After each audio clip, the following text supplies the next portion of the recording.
from Daytona, Florida. We welcome race fans one and all here to yet another bout of racing action, and this time we get set to go racing here for the IUEM Endurance Challenge and their 2 hours of Daytona. Hello and welcome one and all. My name is Nolan Rempel. I've got Jonathan Hancock beside me in the broadcast booth, and together we're going to be bringing you all the coverage for the next 2 hours and just a little bit here as we get set to go racing from beautiful Daytona International Speedway. Home of the Daytona 24, one of the opening races of the IMSA Championship.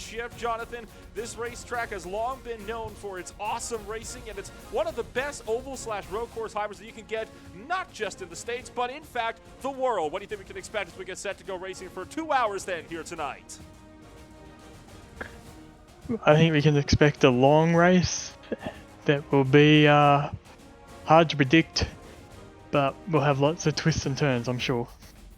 Lots of twisted turns indeed about to kick off for us then here as we'll be looking to take this one to what could be a very exciting 2 hours of racing action. Of course, you got 3 classes for us here over the course of the night. You got yourself your obvious ones, the LMP2s and the GT3s, where we started seeing the Dallara PG17, Porsche 911 GT3Rs, BMW M4 GT3s, and Audi RLMSs, along with some occasional Ferraris thrown into the mix here to duke it out. And then you've got some GT4s thrown into the mix as well, with the McLaren 570S and the Aston Martin Vantage GT4. You don't often see those cars coming out all too often, but we'll be looking to get some good racing action with them over the course of the evening. Qualifying has just wrapped on up, so it is time for just a little bit of warm here before we get set to go racing proper over the course of the night. And obviously, you've got yourself over 40 cars looking set to do battle around the high banks of Daytona International Speedway and the World Center of Racing, home of course, as mentioned before, the Daytona 24 and the Daytona 500. But my goodness, sports car racing here, you couldn't ask for a better venue. It's filled with everything. It's got the hard braking zones. It's got the long straights. NASCAR 1 and 2 into the backstretch of Canada is going to be one of the crucial passing points, as will that run down to the turn number 1. You got so many difficult points on this track that these drivers are going to have to really work hard if they want to see if they can get themselves up with a decent finishing position at the end of a 2-hour race tonight for the International Union of V Motorsports.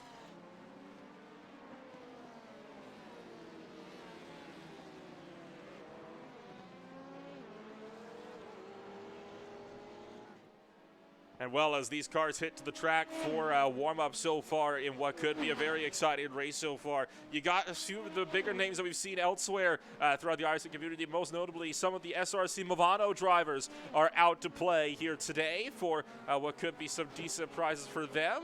They're running mostly in the LMP2 field, along with a couple of the guys down over in your GT3 category as well. So we see Movano having themselves a fairly solid run. You got ProSim out to play. Aspire Racing Team is back out in full force, as is the Double State Racing United Sim Team. So you got a lot of kind of bigger names here that are looking to see what kind of a show they can put on for us here today. Jonathan, do you have anybody so far in the field that you've been keeping tabs on throughout the course of practice? Not at this stage yet, Nolan. What about yourself? I'd have to say I'm a personal favorite of the Movano drivers, but it might just be terms of familiarity for me on those ones. So hopefully we'll be getting themselves with some solid racing action then here today, and relatively incident an instant little race, I think, is the best way to put that one. Obviously, a lot of these drivers are, of course, fairly skilled in how these things tend to work. They know, of course, how to properly race around tracks such as Daytona without having too much struggles as of themselves. So got about 3 minutes left here in qualifying as we continue to gradually work your way through the opening proceedings here on the night. So we're going to take a quick jump back. We'll be back with more here in just a few moments for the grid. 好難玩，要磨牆啊嘛，真車都係要磨牆，真車都係磨。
And welcome back to Daytona International Speedway, where we've got just over 60 seconds left in our warm-up session here before we take things down to your starting grid. We've got over 40 cars across 3 different classes and 8 different manufacturers ready to do battle around the high banks of the Daytona International Speedway. It's time we talk about strategy. Obviously, these endurance races can be won and lost, both on pit road, especially with this being a one-stop race, Jonathan, as well as how you can negotiate lap traffic with some slower GT4 cars here to maybe throw some wrenches into the works for some of your faster cars here. Yeah, we might see some cars getting in the way as the race gets on. Of course, especially for the LMP2 guys, it's going to be a bit of a hazard getting around some of those slower GT4 cars. It is only looking to be an 8-car registered GT4 field, so looking to maybe see if we can get some better attendance. Hopefully for future events, as I understand, this is going to be hopefully the first of many for the IUEM and their bid to make a run to iRacing. They have had, of course, several events so far on Assetto Corsa. I believe most recently a race over at Watkins Glen. So you, of course, will be hopefully seeing them make an event of one of those kinds over here on iRacing soon at the Glen as well. It's personally one of my favorite road courses. But for now, it is about high time that we take a rundown of what your starting grid is going to be looking like as we get set to go racing for 2 hours around the Daytona International Speedway.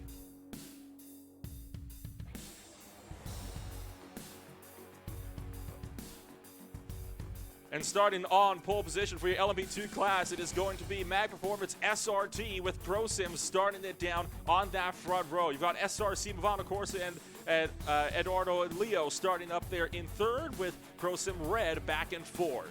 Squeaky Pedal Sim Racing is going to be in 5th place with United Sim Team Orange back there in 6th. You've got Gamma Lifesa Racing in 7th with Aspire Racing Team in 8th. Their teammates are starting in 9th and 10th with the 22 and 54 cars, with Birds Aren't Real Motorsports down in 11th. You got Speedhouse Racing Team White started it off at 12th.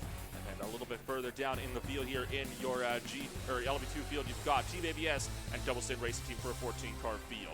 Mag Performance Blue is going to be starting on pole position for SPE for your GT3 category with SPE 7 down at the 2nd position with Fury Sim Sport Paddock and Kodaga Squadra Corsa down in 4th. Going to get through the rest of your grid here in quick fashion as your field already starting to roll off here from Daytona International Speedway. And I have a feeling here it's going to be in for a great showing here tonight here, Jonathan, as we get set to go racing for what will be a good 2 hours of racing action. Your LMP2 field is starting to get set to take it up towards the green flag.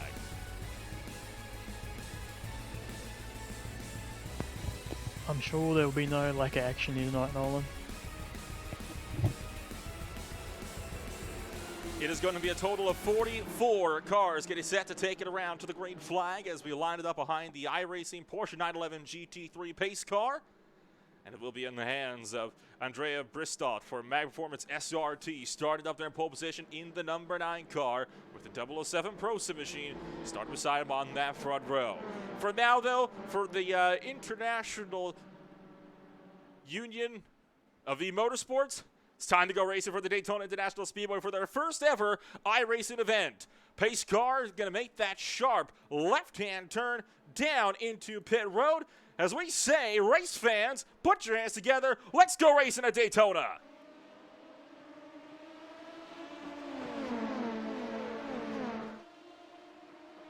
And crashing already at the back of the pack as a couple of LMP2 cars getting caught up and tangled up in a big mess. Your GT3 field thundering up right behind them. This is going to get a bit tight. Down towards the opening corner of this race, 3 wide through turn number 1, while behind all of your GT4 traffic trying to get themselves sorted as well. Apologies for the technical difficulties, and it's another big crash with one of the Aston Martins spinning off into the infield.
apologies for those brief technical difficulties, but we are back from Daytona International Speedway, where so far it's been a relatively clean start, all things considered, throughout your field. All 44 cars still out there on the racetrack, but a couple of major incidents then coming towards the green flag. You have one of your LMP2 cars crash out early, and then a big incident as well in your GT4 field as they took off towards the green flag as well. Currently sitting up in the race lead overall, it's Mag Performance SRT Purple, who has just rocketed away with a 3.8-second lead here in the first 3 laps or so. And back in GT3, that's where the fight is currently on for the lead.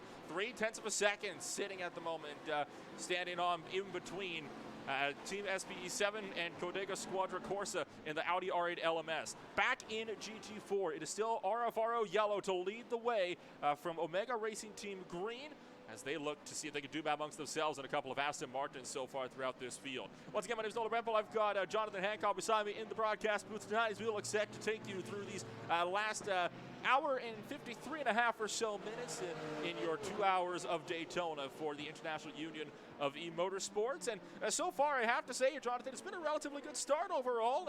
Apart from the initial incidents coming to the green, we haven't had really incidents to note so far on the racetrack. As I say that, a big collision coming onto the oval, as a lot of cars getting stacked up and collected in a huge way coming on over off of the backstretch chicane. Good old commentator's curse there, Nolan. It would appear so. So some good old-fashioned commentator's curse going on there as well. It's just as I mentioned, we got a technical gremlin sort, and they start to slowly crop back up into the mix of things as we look to fire our way down and over onto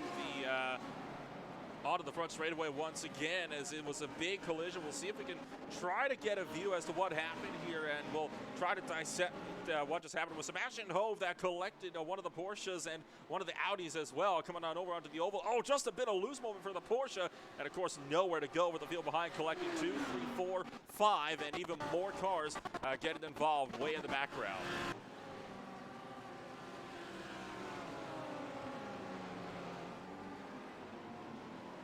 So things appear to be a little bit more sorted as of now that we've got ourselves a bit more organized down in this race. You've got, at the moment, the battle on your screens for about the 8th position in your GT3 category between Team Shazoo Orange and Omega, along with Furious Simsport, kind of hanging around in the background here in the Audi R8 LMS as they hightail it onto the high banks of NASCAR 1 and 2 around Daytona International Speedway, as looks set to try to settle ourselves into a rhythm here throughout the remainder here of this race. Battle is still on for the GT3 class lead as well between Team SPE7 and Codega Squadra Corsa in the BMW and the Audi, looking set to do battle as they're running through NASCAR 3 and 4 at the moment. Now, the Audi here in behind has a good shot here to potentially make an attack up into the front stretch chicane, or the front stretch turn 1. Coming around through the tri-oval, closing up to the back bumper. It's looking like this will be a move to be made this time around. In fact, no. Going to back out and give a bit of a bumper to the back end of the BMW M4 GT3. That right there, Jonathan, tells me that at the moment, Codega saving fuel. Yeah, he's happy to sit in that draft and just save a bit now, so he has a better chance towards the end. Of course, you got to first get to the halfway mark in this race before you get yourself sorted out proper for the final few stages of this race. We'll check in on some of your LMP2 traffic up here as well, where Gamleo Lifestyle Racing and ProSim are looking set to try to duke it out. This would be for 4th in your LMP2 field for the moment. They're sitting about 12 seconds behind the current race leader, and a bit of a wide moment there for the 72. We'll see the 007 shoot through into the 4th position. So ProSim going to move up into 4th, making it the ProSim 3rd and 4th place at the moment, with Aspire running 7th and 8th, a little bit deeper in the field so far. And there's one of the Aspire cars slowing down on the front straightaway to allow, or to get around, it seems, the United Sim Team Orange Machine. This is the fight for 6th, down to the third number 1. The 21 car going to sweep around the outside line and making quick work there of the United Sim Team Orange Machine behind the 888.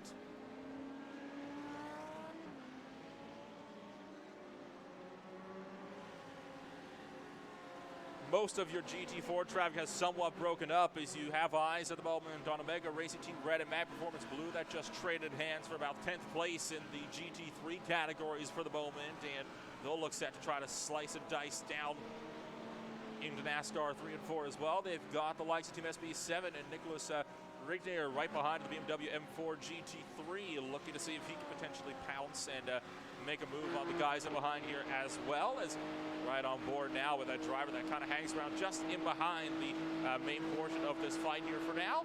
Up 5 spots already for the BMW drivers. He's had a fairly decent start for himself in your 2 hours of Daytona as we hightail it back down to the turn 1.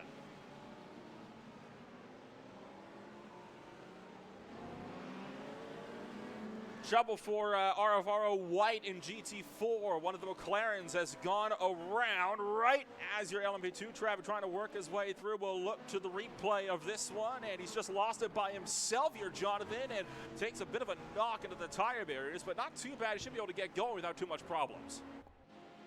Yeah, shouldn't be too much issues there. Just lost it on the way into the bus stop there.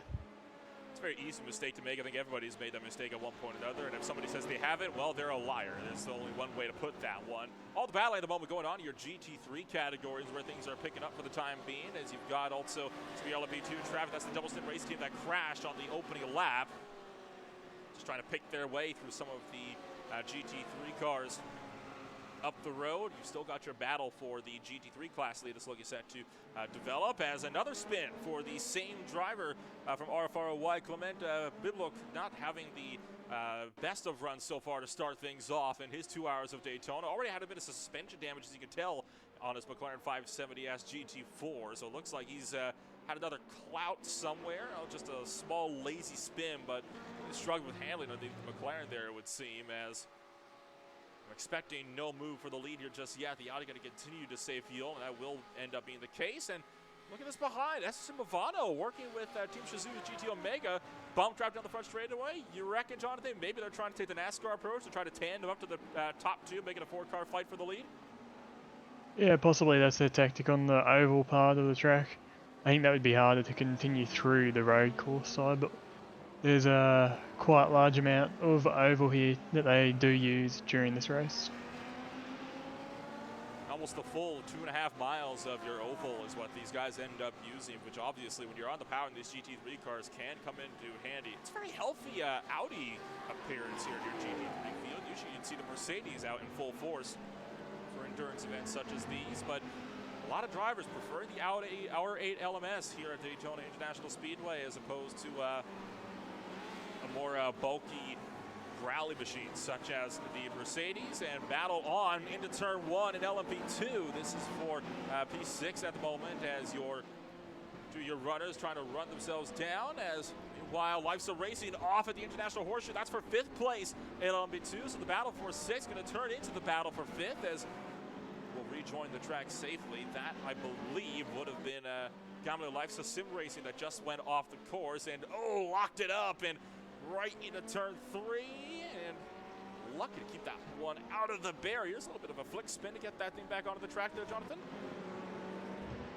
Yeah, the old flick spin that we're so used to nowadays in racing. And meanwhile, some more struggles have befallen the 28 car for Birds Aren't Real Motorsports. This was coming around through the kink this last time by and into the West Horseshoe. Looks like they've had just a spin on their own, just dropped it on the entry, loops it around. Again, though, no harm, no foul. They'll get things back rolling. I believe this for Fury Simsmore trying to make the move on the Mag Performance Blue Porsche 911 GT3, but not able to initiate an attack as it was a late block from Mag Performance down in the run into turns 1 and now out through the X's at 2. 15 minutes deep into a 2-hour race, and already we've seen a lot of battles starting to develop, and a lot of battles starting to split apart, as well as drivers start to one by one drop back throughout the field here, as attrition setting it early, it would seem, for the IUEM Endurance Challenge in the 2 hours of Daytona. Yeah, once you get put in that pace, you find your pace, you're just kind of setting it for an endurance race.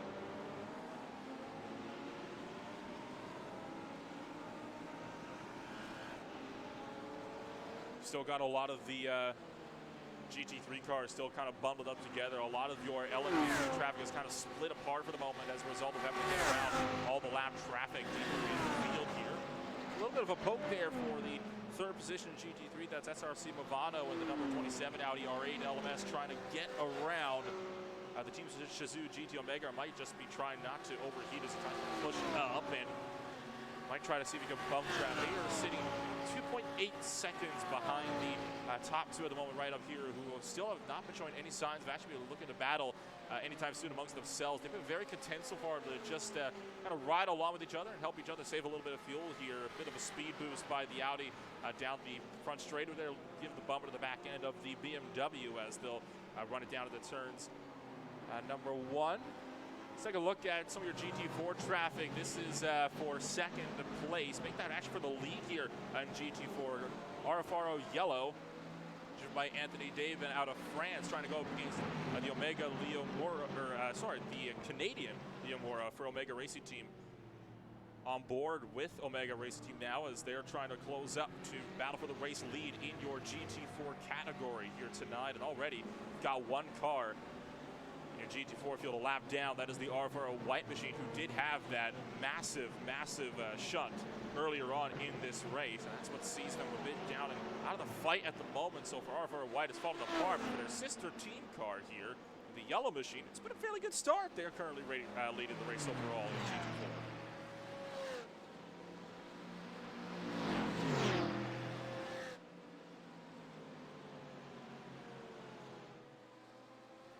For Gamble Lifestyle Racing, it is another off at the International Horseshoe for Mert Menders.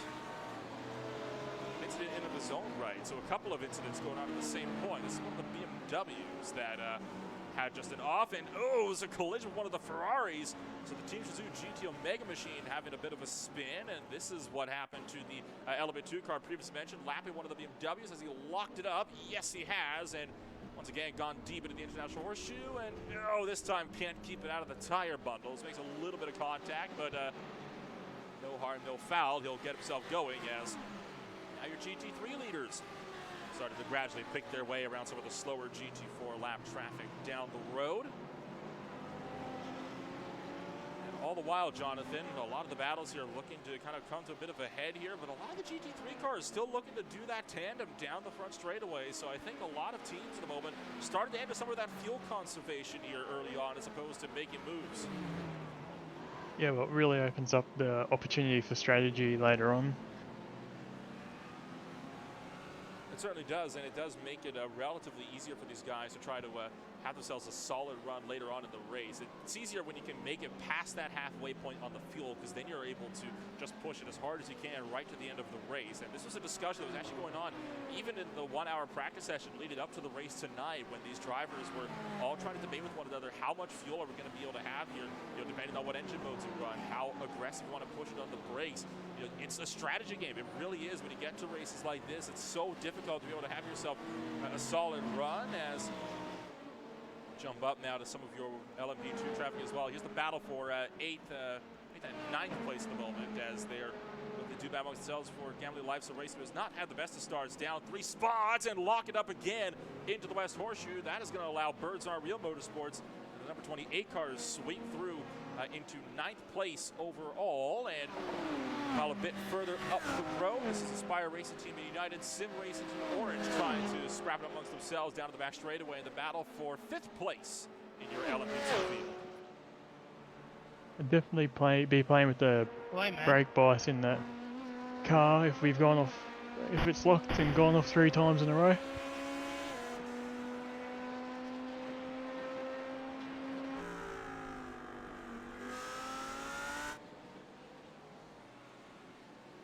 That battle for the GT3 class lead has closed up. I mentioned before that SSM Movano and Team Shizou GT Omega would be looking to try to close that gap into the top 2. Well, they have done that. It is now a 4-car battle for the GT3 class lead at the moment between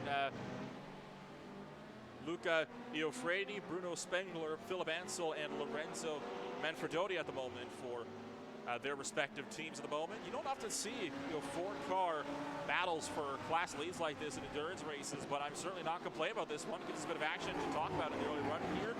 A lot of teams are more content to kind of let the race settle out and let the long run games play out. Doesn't seem to be the case here for Omega Movano, who have really closed up on the back end in a huge way so far throughout the course of this one. Meanwhile, a big collision. It's a pileup over at the West Horseshoe here, so some major struggles for some of the cars deeper in the field. We'll check in on that for just a quick moment here, as this is one of the BMWs, and I'm willing to reckon here, Jonathan, was a collision with an LMP2 car as he was trying to lap him into the West Horseshoe, locking over the 21, and in fact it was. That's what sent them both around. Race control have a look at that and determine what needs to be done there. And no doubt, we were talking about it even amongst ourselves before, how we were expecting to see some incidents with some of the LMP2 traffic getting around some of that solar lap traffic. We wasn't expecting to see it coming together in such a big way, though. Move to the outside for Team Shazoo. Thought about going around the BMW on the high side. Wasn't going to go for it, but that's going to leave the door open for the 27 car to sweep through on the bottom. So the SSC Movano 27 is going to be up now into third in your GT3 category, as we'll look set to run it back down in towards the International Horseshoe at turn number 3, as Mega going to fall back and likely lose a bit of draft, courtesy of some of this LMP2 car traffic trying to work their way through. It's been a bit of a hectic race so far to kick things off on all accounts here. These LMP2 cars having a rough time getting past these GT3 battles, especially as they're trying to work their way around some of the GT4 traffic themselves. As that's one of the LMP2 cars off the road, just in front of them. That's the Double Stint Racing Team LMP2 car that's gone around, and they're going to park it on the outside of turn 6, and it looks to be suspension damage. That car cannot get itself turned in the slightest. See if we can pinpoint what exactly just happened to that machine. This was Porsche's, meanwhile. It looks like he's had a problem in of himself. Oh, just a lockup there for the Porsche 911 GT3R. And is this going to be then the... Oh, yeah, the 40... You can definitely tell. Look at all the crabbing he's doing on the straights. That car just can't turn. So not sure where he got that damage from, but certainly explains why he's pulling it off. There's no way to get that car back around to pit road when you can't even turn it to the left. Yeah, once you get suspension damage in these cars, it's just undrivable. And it's not that hard to get suspension damage in these cars. Sorry to say, indeed, as flashing the lights with the BMW might not be the most pleased about being given a bit of a bump from the SSC Movano number 27 right behind, as class leader Codego Squadra Corsa has started to begun to pull away ever so slightly, and now having to work around some of the slower GT3 traffic that's now getting lapped. So a lot of interclass lapping at the moment going on all accounts. We'll check back in on your GT4 fight for the lead. Haven't spoken about RFRO Yellow and Amoga Racing Team Green in some time.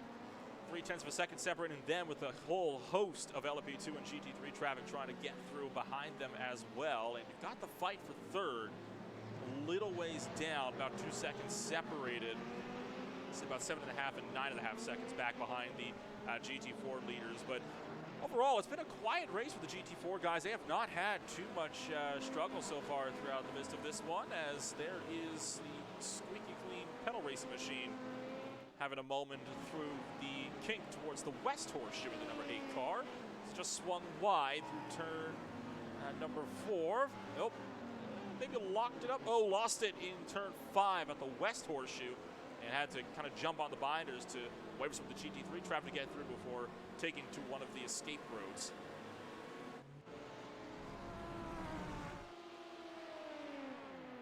In the meanwhile, swap for position, and a strategic one at that. ProSim teammates making the swap, as ProSim Red will let the sister car through up on the top side there of the tri-oval. So some team orders there going on down in the ProSim garage. Then a 007 going to make the pass of the 16 to go up into third place overall. They'll continue to sit third and fourth. See, the 007 car just had a bit more pace there, Jonathan, and he opted to take the opportunity to make that pass happen. See if maybe he can try to charge down second place. Yeah, when you're working in a team as such, there's no point in holding your teammate up if they're quicker.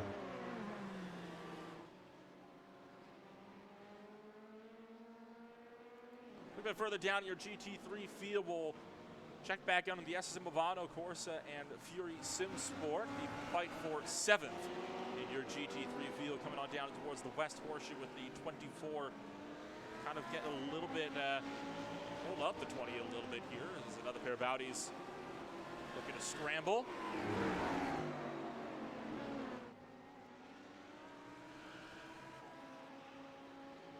All the while, Birds Aren't Real Esports coming on down to pit road. They've been in pit road for about 34 seconds there, so potential. I'd find it hard pressed to say that was a scheduled stop when you find yourself down a pit road for that long. That's not usual to be down on pit road just 26 minutes into a race. These cars, to my knowledge, don't have fuel limitations on them this time around, so these cars should be able to go to the hour. So potential damage fixed, you reckon, maybe? Yeah, potential damage fix there. There's been a fair bit of beating and banging going on early on this race, so I'm sure there's plenty of cars beat up out there.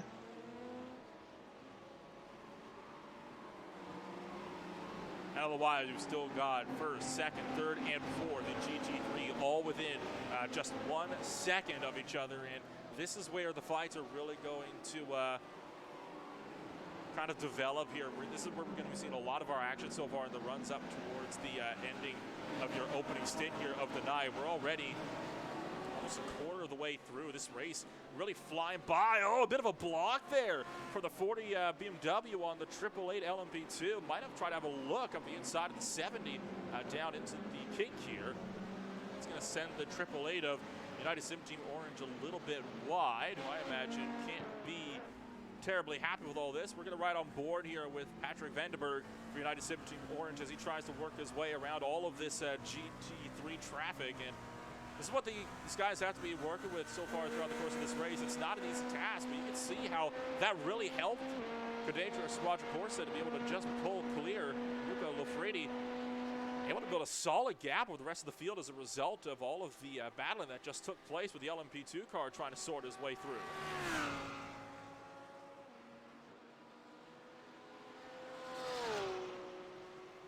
Pro Sim Red, meanwhile, making the dive down into pit road, and it looks like that's going to be actually a job done then for Pro Sim Racing Red. So they've had a big shunt somewhere on the racetrack. We'll see if we can pinpoint where this one took place. It would have been down into the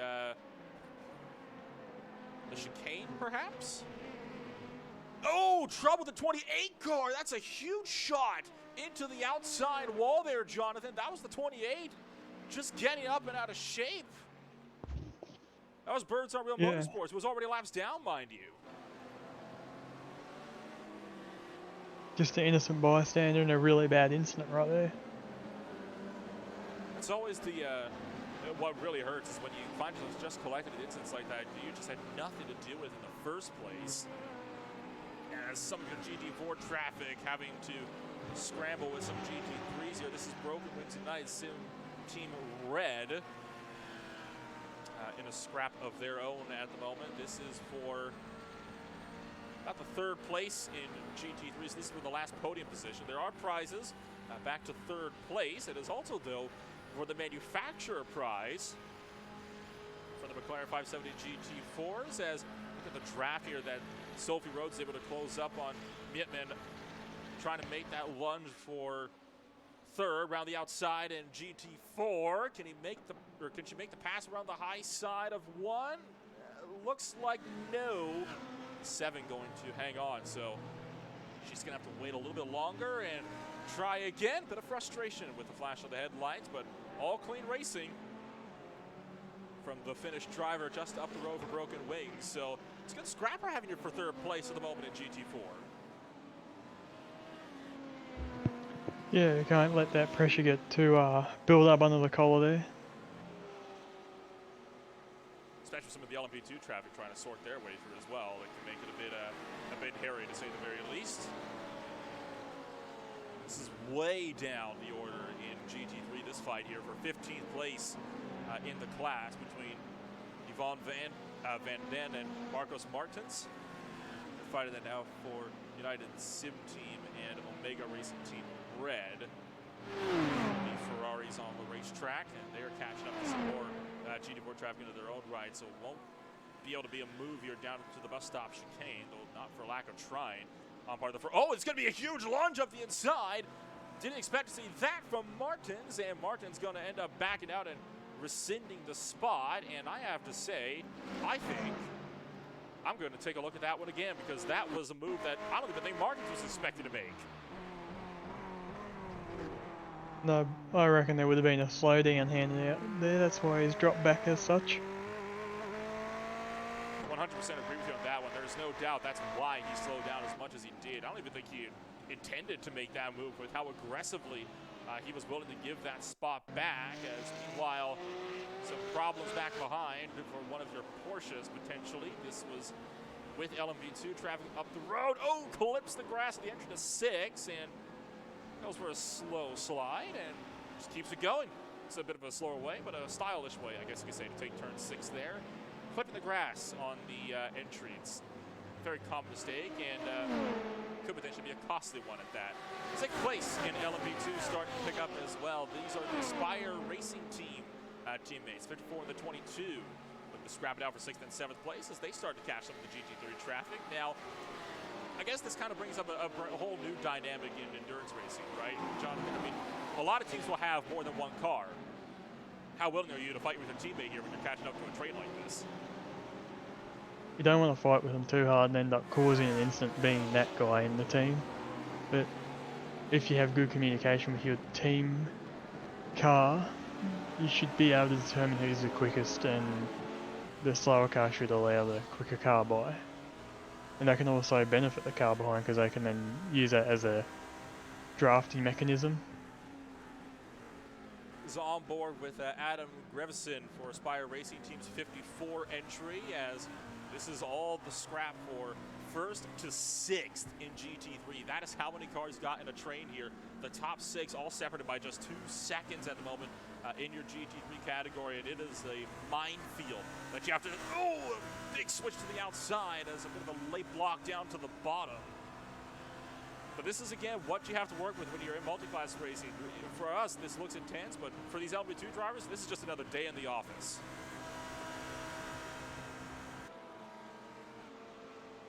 And top in some GT4 traffic there, because why not? Let's add a little bit more intensity over into the mix. We'll check in on your fight for the lead over in GT3 as we continue to gradually work our way around. But it's so far been an awesome race at the Daytona International Speedway, and it's looking like it'll be a race that will continue to shake on up throughout the next little while. But this for an LMP2 battle. The Aspire Racing teammates again linking up nose and tail. They're running the moment all in the tandem, 6th, 7th, and 8th. That's 15 of the 22. That were just bump drafting down through the tri-oval, and a potential move around the outside for the 23. Thought about it, decided against it. While your GT3 traffic continues to just kind of linger and loiter in the wings here, waiting for a clear spot where they themselves can start to do battle for their own positions. There's a look to the inside. Mag Performance Blue in the Porsche, chopping off the nose of Team Shazoo GT Omega. Solid pass for the 25 car, saw the door open, decided to take it.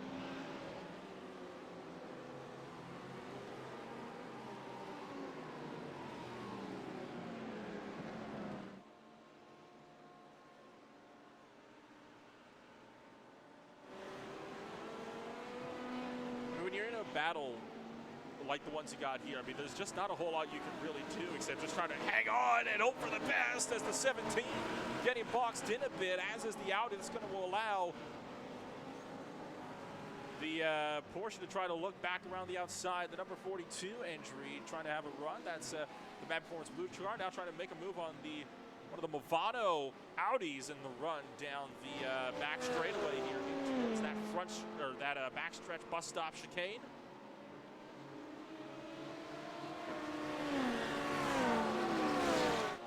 This time around on the number 20th lap of the race for the GT3 field. They'll continue to work it out amongst themselves.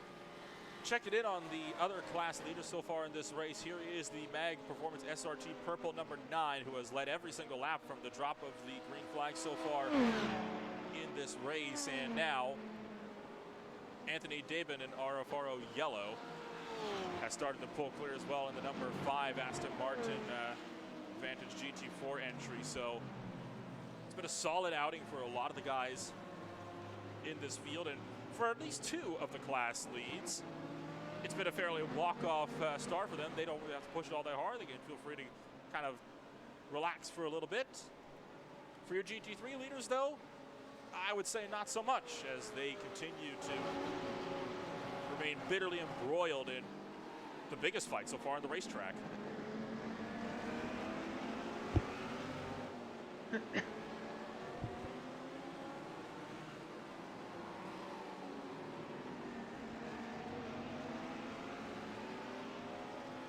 Got SRC Movano, GT's 27 entry, trying to catch up to Godego's Squadra Corsa, who has so far themselves been the leader of every single lap so far this race. So Godega continuing to lead the way, but at this point, it's been so long, and these guys have remained so close to them, Jonathan. I think it's because the other guys are more than content to let them stay up there in the lead, because they're all trying to save fuel, while Godega's having to be the one to break all the air for them. Yeah, it's good to sit behind and just let the other guys punch a hole in the air.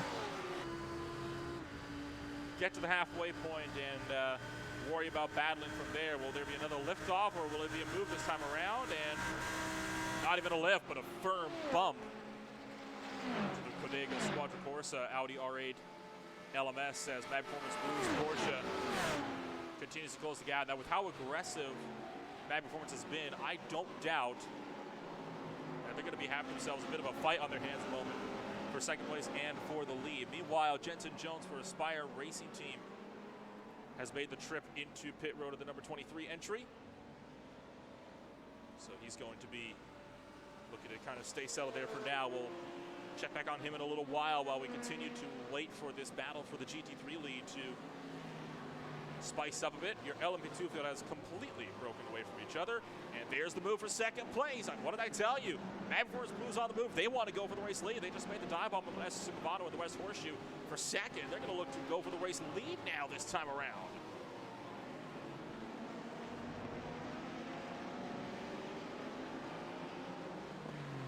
And some trouble for drivers like Ben Hughes and Anderson Silva.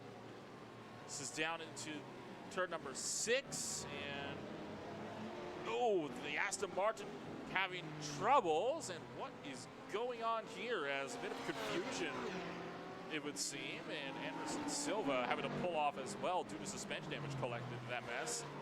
That's a strange incident there, Jonathan. I think they might have just gotten tangled together, as meanwhile, here comes a good chunk of your LMP2 field down to pit road. I think pit window's open for them.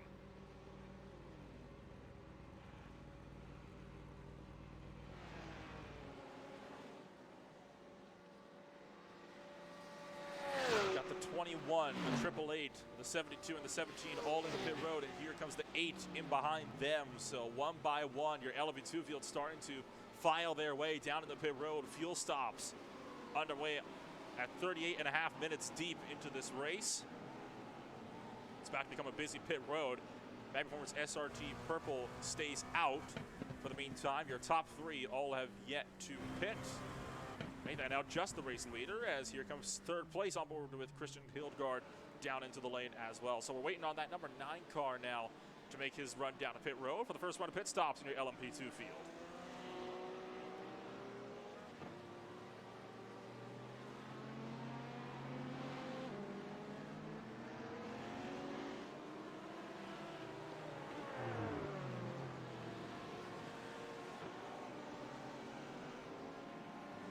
As now you can start to see some of your LMP2 traffic starting to make their way out of pit road. Oh, and it was scraped to the wall there for the Aspire Racing Team's 54 entry. And these guys have to keep that pit limiter on until they get all the way around the racetrack. And there they'll be able to have themselves a fairly solid run out of pit road. We'll move back up to race leader Andrea Bristow at the moment. The lone LMP2 car that is yet to make a scheduled pit stop so far this race. I'd be very surprised, though, if you didn't see him in this time by. Saw a lot of cars going up on the jacks there as well. That indicates to me, Jonathan, that a lot of the guys are taking tires despite not even being an hour deep. Yeah, surprising choice, but if you got the fuel to cover it, I guess why not? Race leader Andrea Bristow is in.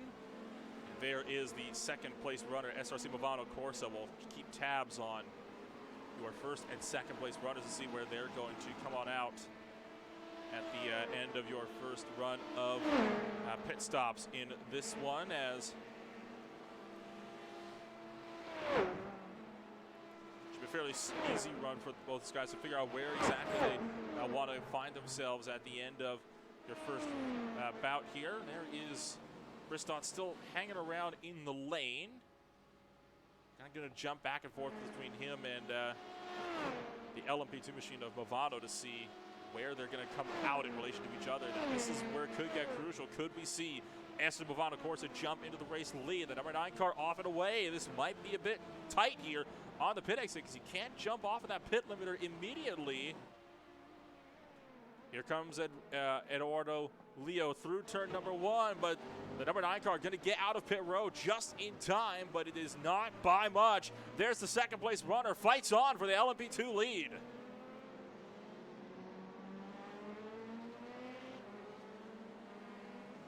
Mag Performance SRT Purple had previously run away with the race lead in the opening stint here of this race, but a beautiful undercut there from SRC Movado. Jonathan has seen them now push right up to the gearbox of the $P217 of Mag Performance SRT Purple, and Andrea Briston all of a sudden has his hands full. Yeah, he'll be watching those mirrors. That undercut worked extremely well for them.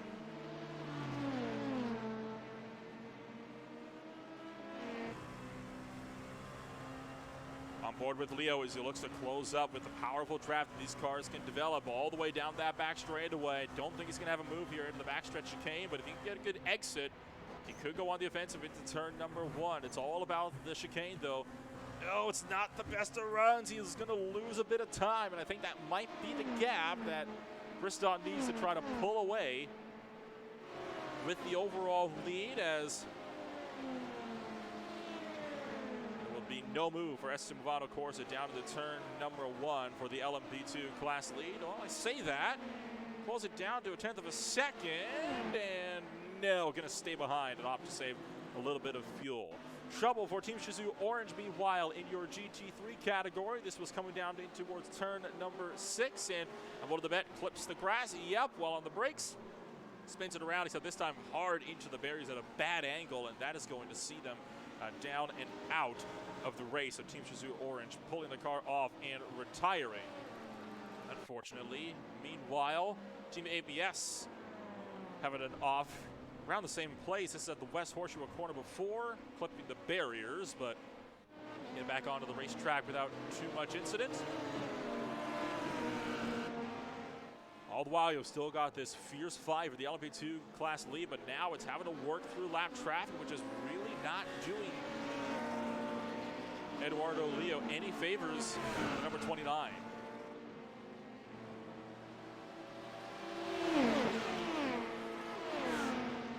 As the gap grows out to 6.5 of a second. Here's the fight for the GT3 lead, and this Mag Performance Blue to make the dive up into turn number 1. We'll take a look at that one again. This was the replay of a pass for the GT3 race lead, and I'm willing to bet to say the 26 let him have that one easy there, Jonathan. And I think Godega finally decided it was time for them to start saving a bit of fuel. Yeah, it looked like he really opened the door up and made it easy on that one for him.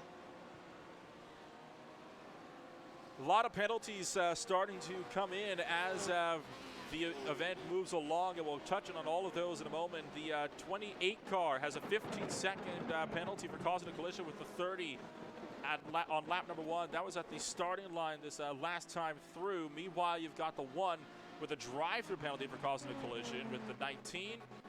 A 15-second penalty for the 8, a 5-second for the 36, and another drive-through for the 21. So a lot of penalties being dished out here in the goings here of this race as we continue to steadily work our way through. And once again, some good old gremlins giving us a little bit of a howdy-do in this one as we'll rip it back down the back straightaway. This is in your GT3 battle for the lead, and you can see it's starting to break apart. They're not necessarily nose to tail anymore. I think now that we've got to the natural progression of pace sorted for the most part in your GT3 field, these guys are now starting to kind of just go about their own way, as you can already see Mag Performance Blue starting to stretch their legs with the lead, but being said, Cadega Squadra Corsa started closing with the draft, and 25 going to go up to catch them with a slipstream with the LMP2 car that had just lapped them. No move for the lead. The Audi going to take some advice of the cars behind and look to do some bump drafting down towards turn 1.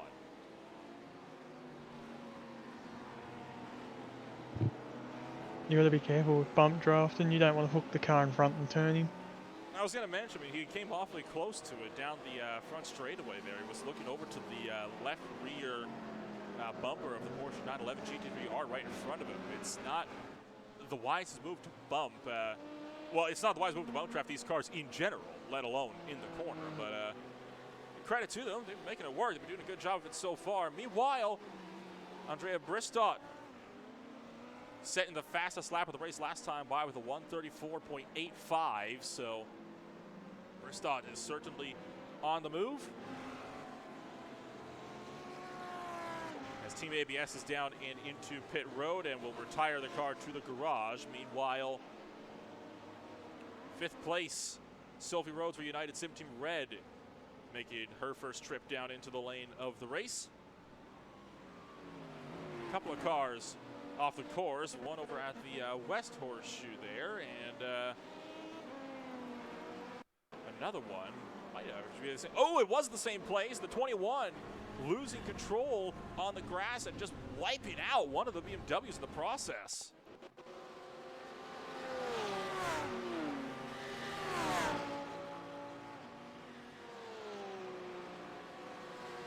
It's not going the way for a lot of the drivers so far in this race. It's been an attrition-filled one, but it's been all things considered, a fairly smooth race nonetheless. Team Suzuki GT Omega and SRC Movano's number 27 car still doing the good old tandem down the front stretch, trying to close up to the top 3. They're right in front of them and still trying to do battle amongst themselves, while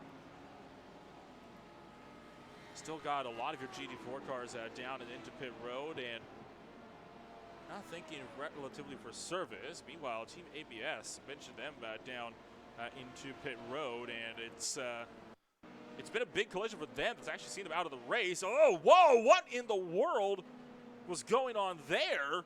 Colliding with one of the McLarens there as he came back up on the racetrack, and then nailed by a Ferrari as well. They just had nowhere to go. That's the biggest crash I reckon we've had all race, and a weird one at that. I wonder, potential technical failure for the McLaren there, Jonathan, preventing them from being able to see where he was?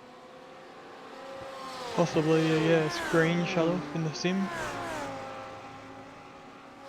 We would be the first one that's had some struggles he's had to work through so far in this race. We've had our fair share as well up here, but we've been slowly soldiering on and pushing through. It's just unfortunate. There was a couple of quick cars in there that kind of got collected as a result. Your GT4 field has pretty much split up, as has the GT3s, or the LB2s, I should say. Flashing the headlights of the 27 to the 11 there. Not terribly pleased with Sim Racing Lanka Blue, as they're lapping one of their own in GT3. That could have gotten a bit worse for wear.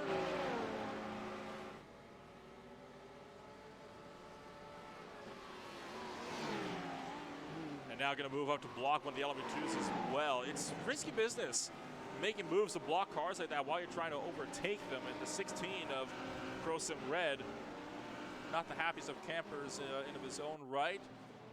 Collision for Double Stint Racing Team, it looks like, or a spin of some sort into the West Horseshoe. Lapping a GT4. Simone Capelli at the wheel.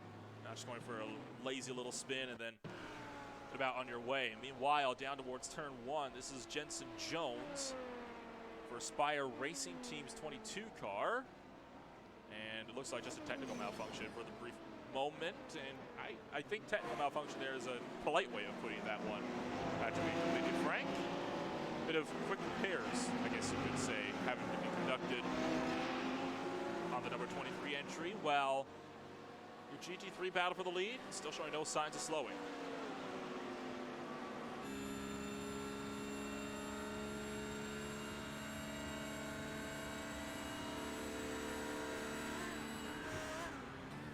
Bit of an early braking there for Codega Squadra Corsa, who has managed to get through, by the way, on the Mad Performance car. We'll see if we can find where that took place in just a moment. Meanwhile, this is the 17. Having some more problems with the Aspire Racing Team.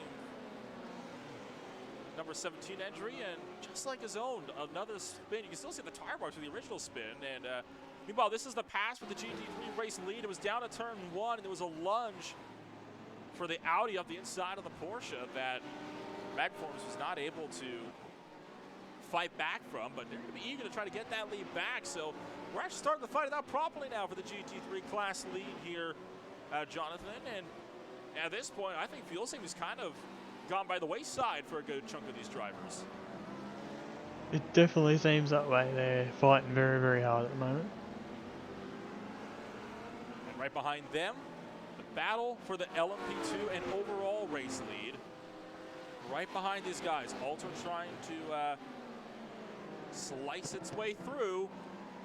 0.4 of a second separated these guys, and that's going to get tight with the 29 entry. Able to clear now. Movano, of course, his LMP2 car will be able to try to run down the Mad Performance SRT purple up there at the front. A spin, I believe, into the International Horseshoe, turn 3, near the pit exit. As the 11 car lunged to the inside of a McLaren, too wide. Getting into the door and kind of parking it on the racing line, having to take a bit of evasive action there. And Esmeralda Vandernald having a spin as well.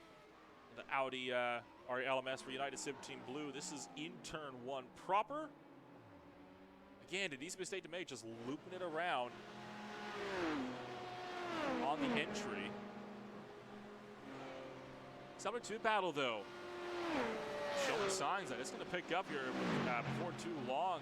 Esteban, of course, has been really piling on the pressure the last little while. We'll compare the lap times this time of these drivers and see 1.3 seconds and then 0.7 of a second the last 2 laps alone. So, tell you what, Eduardo Leo's been on the move trying to catch up to Andrea Bristow for the overall lead here, Jonathan.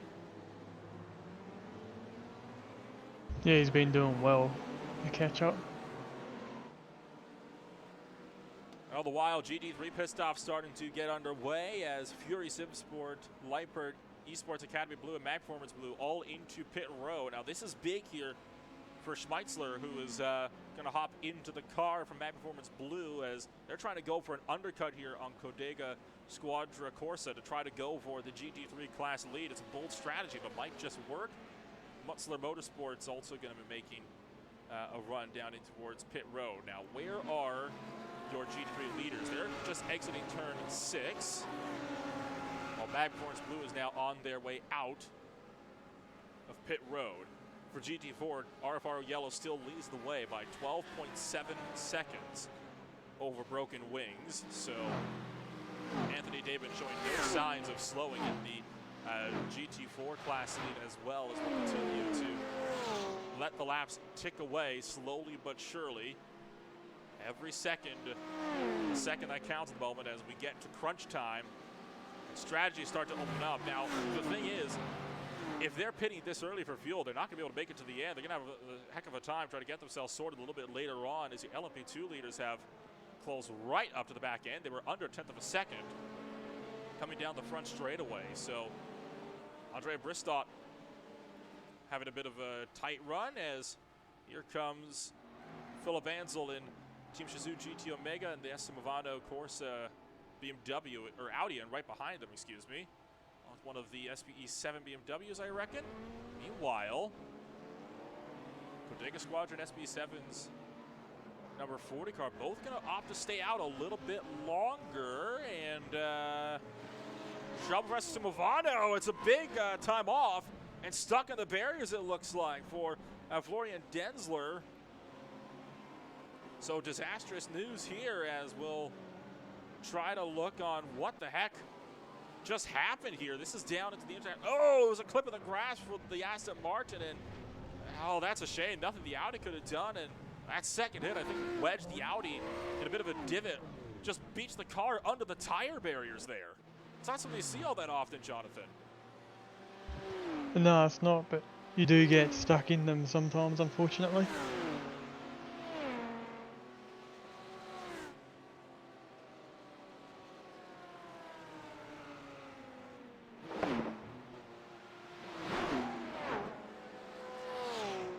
GT3 leaders still gradually working their way up and around, as your LMP2 leaders still not about to give way for one another, as they're still working to fight it out amongst themselves.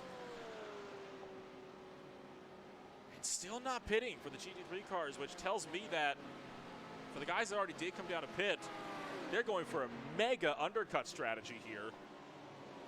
Hopefully trying to make up some extra time on fresh rubber and a little bit of clean air. You've got two different battles at the moment, and they're both for class leads. You got this one for the GT3s, and then this one for the LMP2s. Those are the only two on-track fights we've got going on for the time being.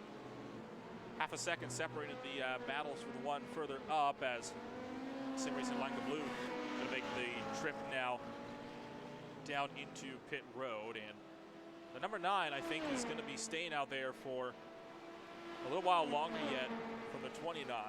They last pitted on lap 25, so they've still got about 15 laps of fuel left in the line record before we see them make their next trip down to the lane.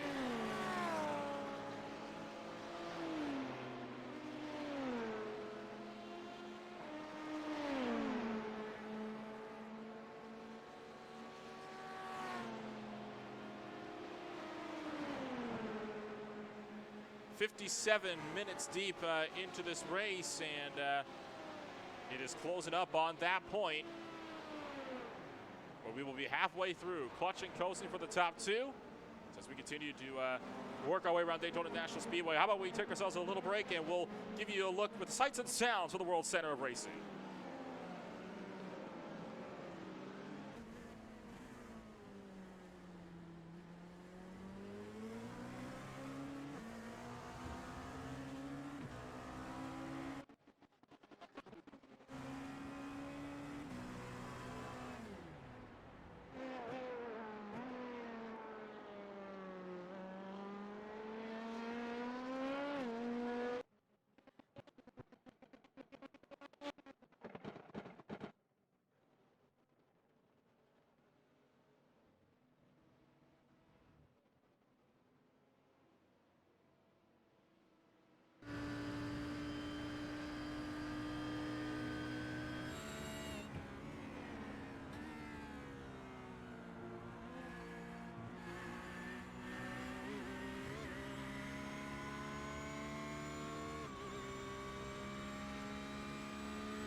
Welcome back to Daytona International Speedway, and you saw in the midst of that run of pit stops, the gamble for Mad Performance Blue to go for the undercut did pay off. They are now clear by 1.2 seconds, make that 1.3 seconds over Team SPE7 in their run to try to go for the overall lead. It's been a solid run so far for all of these guys, and now they're looking set to see if they can just kind of walk away and see if they can manage that gap until the end of this race. We've got 59 minutes left to go on the clock in this one as we are over halfway through. Let's take a rundown of what all of your fields are looking like so far in this one, and we'll start it off with, of course, your LMP2 traffics, where Mag Performance SRT still leads the way from SRC Movano Corsa.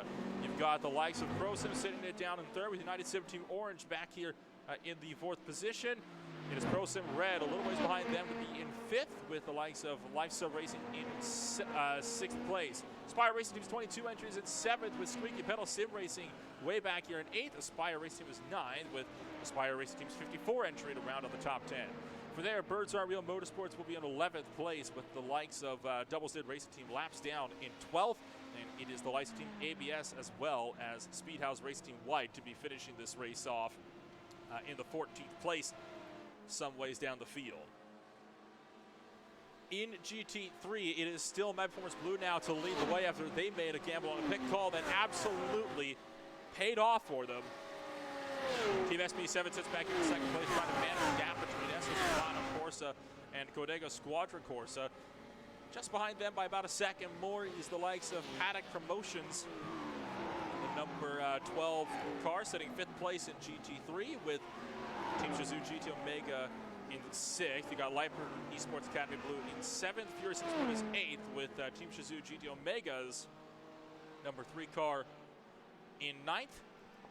And Omega Racing Team Red rounds out the top 10 in your GT3 category. 11th place holds Mag Performance SRT's green entry. After they've had a bit of a nasty start to their race, they're trying to still work on recovery drives, with United Sim Team in 12th. Sim Racing Lanka Blue is in 13th. United Sim Team Blue is 14th, with Sim Racing Lanka Red down at the top 15. Matsu Motorsports currently in pit road. They sit 16th place, about to go down a bit further as RFO Pink about to pass them up for 17th. From there, you've got the likes of SC Movano, GT's 27 entry, Team ABS, and Omega Racing Team Blue, along with Coach Babe Academy and ProSim Blue rounding out the rear of a 23-car GT3 field. GT4 pit stops were completed under that brief break, as well as RFRO Yellow maintains the lead by now 10.7 seconds over Broken Wings, with Project Dynamic Green in third, Omega Race Team Green back in fourth, and United Sim Team Red in fifth. It is Ben Hughes running all by his lonesome on a bit of a solo mission for himself here. He sits in a lonely sixth place at the moment, 54 seconds back from his next closest driver, with the likes of RFRO White to bring up the field. Laps down in their own field for the moment. Closest fights on track. You got this one in GT3 for third, fourth, and fifth between Team SPE7, SRC Movano Corsa's 9-1, and Codega Quadra Corsa, who have lost first place all the way back to fourth as a result of that latest run of pit stops. And then, of course, you still got your overall battle for the LMP2 lead here, Jonathan. Overall, it's been a decent race so far. What's been your take on it as we continue to work our way into the second half? At this stage, drivers have just got to be careful of getting through lap traffic and keep on the race pace now. They've probably fallen into their groove and just got to keep it going. Pair of drive-through penalties being handed on now. One of them for the number 21 car on your screens here. Aspire Racing Team finding themselves caught up in an incident on lap 32. Or lap 27 with car 32, excuse me. I was back in turn 5. They're going to be down to pit road to serve that drive-through penalty soon, I'd imagine. And you got the 19 as well that has a penalty to serve for an incident that happened just a little while later on lap 29 over at the International Horseshoe in turn number 3. That would be the Project Dynamic green car that is down at the pit road. That would be for that incident where he took out one of the Audis on the brakes into the International Horseshoe, if you remember that one from a little while back. So a bit of inspirational confidence to hopefully not repeat the mistakes and make those types of moves again as this race goes along. But now we can start to again gradually work our way through in towards the end of this race. And another potential incident in your GT3 field a little while ago. This is into turn 1, and I'm willing to bet solo spin for Sim Racing Lanka Red on the brakes. Yep, lost it on the transition, and a bit of a long slide there, nearly wiped out into the pit wall. Kind of lucked out on that regard. Spoke some tires, but apart from that, you're good to get back going. So LMP2 field. So showing no signs of this battle going away anytime soon.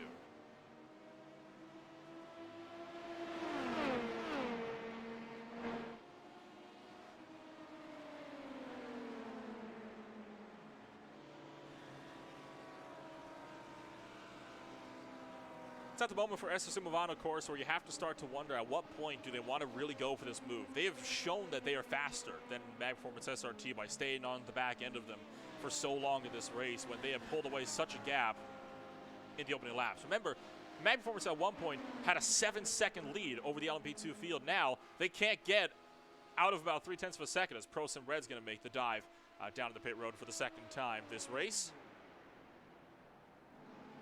You can tell by how much on the brakes, too, because they're already off throttle and clutching coast by the time they even get close to the braking zone.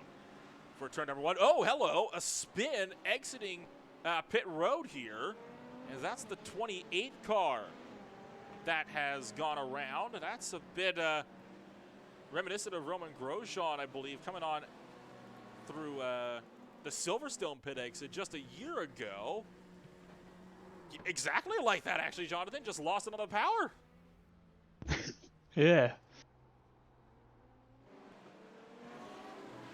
Well, we talk about pit road being difficult, but usually something you have to look out for, get it into the outside wall, as opposed to having to worry about slamming into the inside wall by spinning around. But did a good job to avoid damage. At the end of the day, only lost a lot of time. As Sophia Rhodes looking to, like she's had some bit of struggles in the United Sim Team Red. Whoa, way deep and into the tires, it looks like, for the McLaren 570S GT4 of double stint, of United Sim Team Red. And it's a bit of a weird one. I think, again, though, getting loose on the brakes. No, not even that, just too deep on the brakes, and they lost control when she clipped the grass.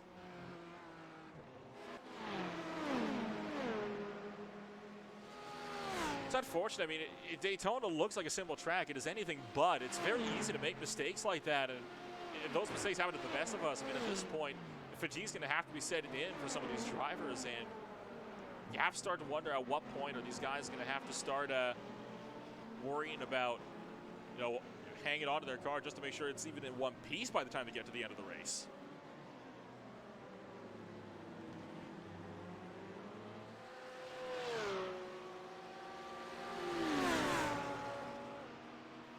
Still have your battle for second place, tight as ever in GT3. Bodega Squadra Corsa still trying to regain lost time by looking around for one of the sides of the SPE7 car. But again, a bump draft down the straight. It's a good tactic, I think, if you can make it right, because obviously Mag Performance Blue doesn't have anybody to tandem with. So they can close up that distance down the straight, but it's really a matter of can they do the same by not bump drafting through these corners. Might have to start considering going for a swap and let a guy that's quicker with a bit more downforce in this middle section to have a go at leading this little 3-car train.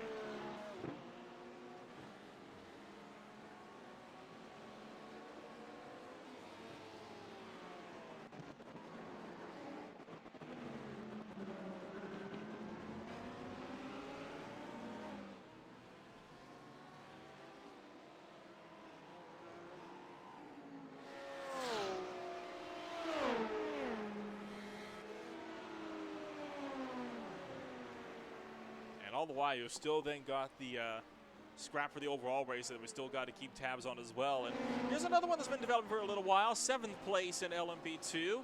Clayton Davis and Morton Agostini going to go 3 wide with GT3 traffic. Pro Sim Red getting by Squeaky Pedal Sim Racing for 7th place in your LMP2 field. Making a bit of a decisive move through turn 6 before hightailing them back down to the back straightaway. And you saw trying to break the draft, weaving around a little bit on the straight to try to see if he could break some of that toe that Davis is going to be having.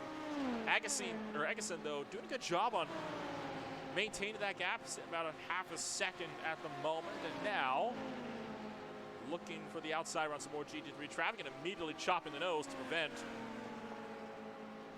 the the Squeaky Pedal Sim Racing car from being able to close back up down the front straightaway. It's a good defensive driving there from Morten Agessiz for the number 16 car there, Jonathan. And now he's just got to negotiate the 3-way GT3 fight right in front of him. Yeah, some great defensive driving there. This battle is something that he's got to make his way through, but hopefully not with too much drama.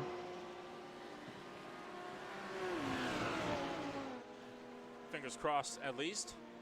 So GT4 class leader Anthony David still leading the way for RFRO Yellow with no signs of wanting to give up your GT4 class lead just yet. It is 11.6 seconds, just to second place of Broken Wings, and from there, it is 1:20 back to just the next closest driver, Omega Racing Green. So I think to say that RFRO Yellow has got themselves a win on the silver platter at this point, I think is a little bit of an understatement. He just really does have to keep it out of trouble, and he's going to be smooth sailing. I mean, there's no point at all, to push when you're in as good of a position as the one that you're in right now. Alex Andre having a moment for RFRO Pink at the West Horseshoe here in this one in your GT3 category. This would have been out of the kink and a little bit bet. It's, again, like the last one, Jonathan, break. Oh, it wasn't. Lost control in the middle of the kink, and that kind of spun him all the way around to the West Horseshoe. Thought it might be another breaking on the brakes type of incident, but it might have taken too much curbing out of the inside.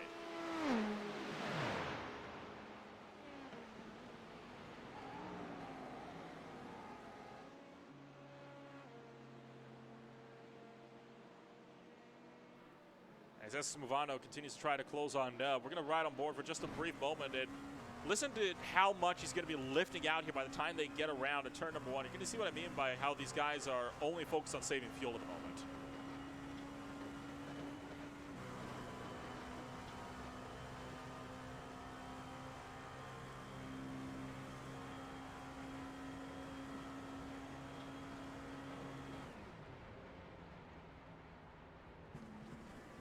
I mean, that's pretty major to be lifting off and almost shutting the engine off that far early down the straightaway, especially when you're trying to chase somebody down for a class lead. So he might be trying to just make sure he doesn't have to stretch this race into a 3-stopper, because that would be devastating for him.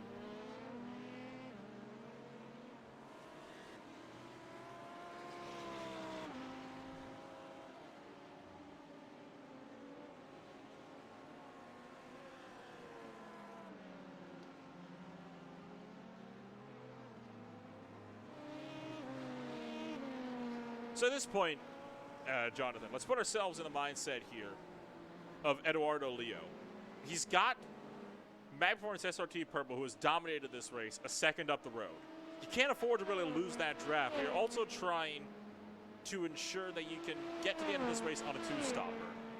What do? Do you push here, or do you continue to do what you've been doing and save and potentially risk losing even more time? That's a good question. You can either save, and hope that lap traffic plays a major part, but given these cars' speed and how they've been punching through the traffic so far, that's probably not going to be a major factor in this. So as long as you can stay in that draft,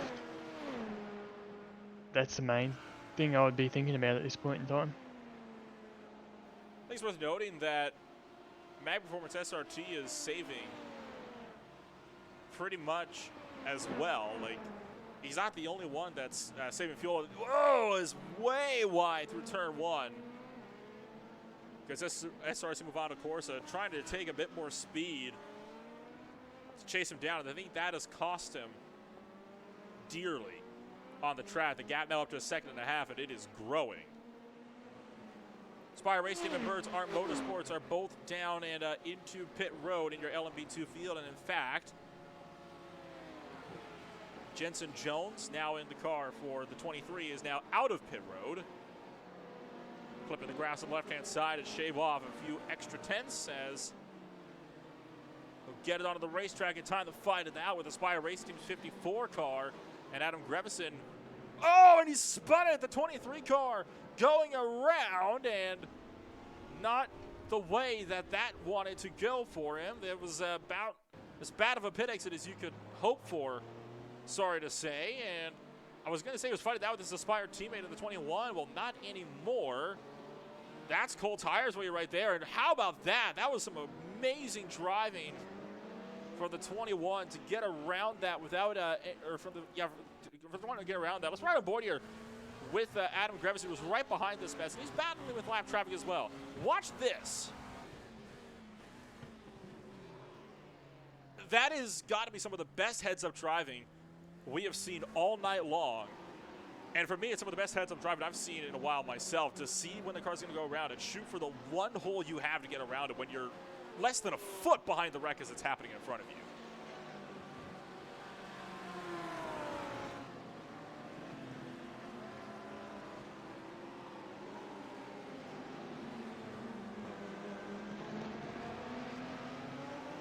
Into pit road is Pure Sim and United Sim Team Orange, so Christian Hildegard and Patrick Vandenberg both in, as is Hendrik Ogg, all coming down into the lane as well.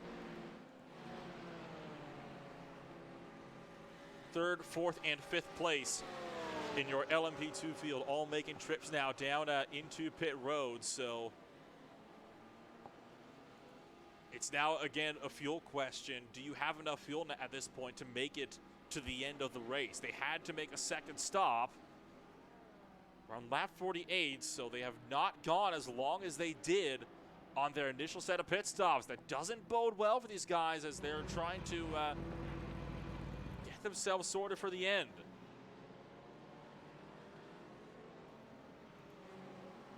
The 888 already out of pit road, and meanwhile, Spire Racing Team's 15 cars had more trouble, and potentially with their own Aspire Racing teammate. This is Jensen Jones. This would be actually two separate incidents than the 23 car first having, not quite a lockup, but almost going wide into the corner. Then this would be the one that I was just referring to, one of the other Aspire cars. Having a weird tank slapper through the middle of the chicane there, then having to jam on the binders for a slowdown penalty, I reckon there, Jonathan. Yeah, it was quite a strange incident right there, and definitely would have had to be in a slowdown. You see him taking it down to the pit road as well. The 17 car going to be in for service for the second time of the night. Maybe just wait on your top two now to make trips down into the lane.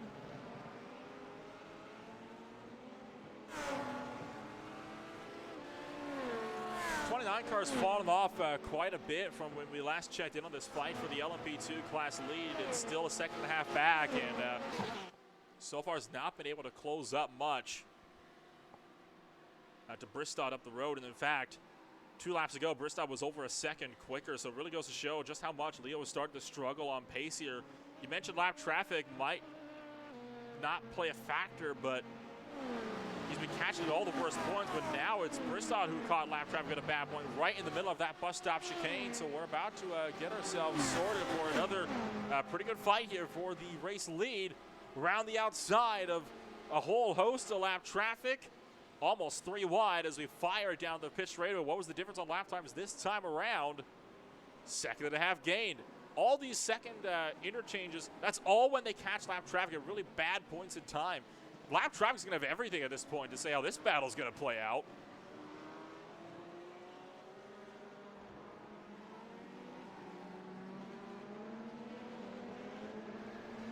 Fury Sim Sport appears to be having some slight issues for themselves in the with their 10th place car, as Xander Van Herven has been having some struggles, to say the least, over the last few laps. This was last time by was coming through the kink and down to the West Horseshoe, and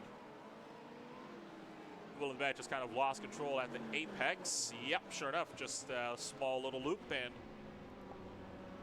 keeps things going.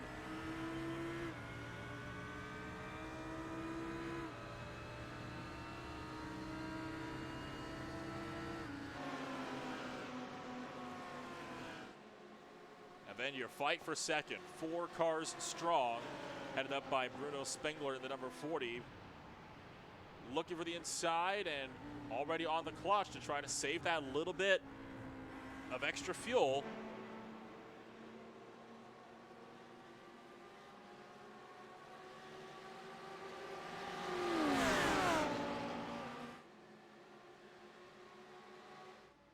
And there it is. Oh, it's a near collision on pit entry for SRC Movado Corsa. That got a bit close for comfort on the entry into pit road. Want to get a ride on board with Eduardo Leo for this one. Hang on, as it was a late pit entry for both drivers. Hard on the binders. Oh, and nearly running into the back of Mag Performance SRT Purple's machine.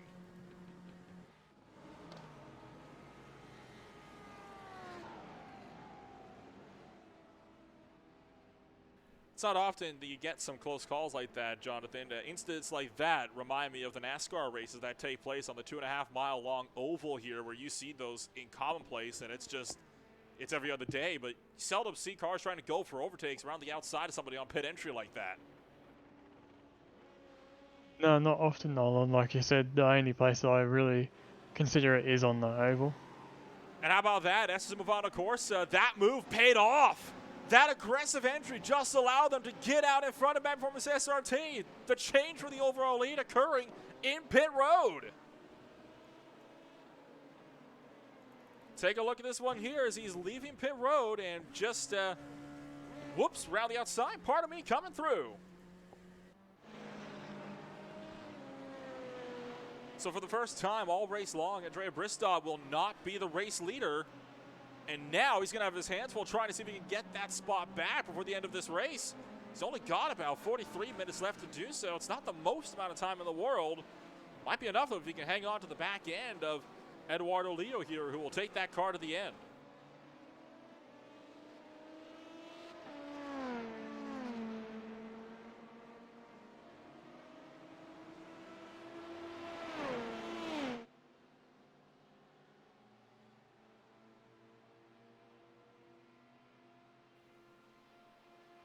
Still have got a little way, over a quarter of this race left to go as we round lap number 51. Eduardo Leo leads the way overall in LMP2. Samuel Schmeitzler for Mag Performance Blue still heading up the field in GT3. Anthony Tabin on a very easy run in GT4. We'll take a quick step back, and we'll be back with more from the Daytona International Speedway in just a few moments. We'll be seeing you all again soon.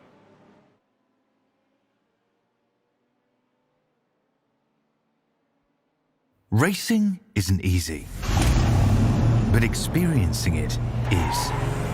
iRacing puts you in the driver's seat with the industry's leading sim racing game. Drive on laser scan replicas of the greatest racing circuits from around the world. Go head-to-head against other drivers chosen by skill-based matchmaking to ensure competitive racing at every level. Compete across all your favorite series. In officially licensed cars, engineered to deliver the most accurate driving experience possible.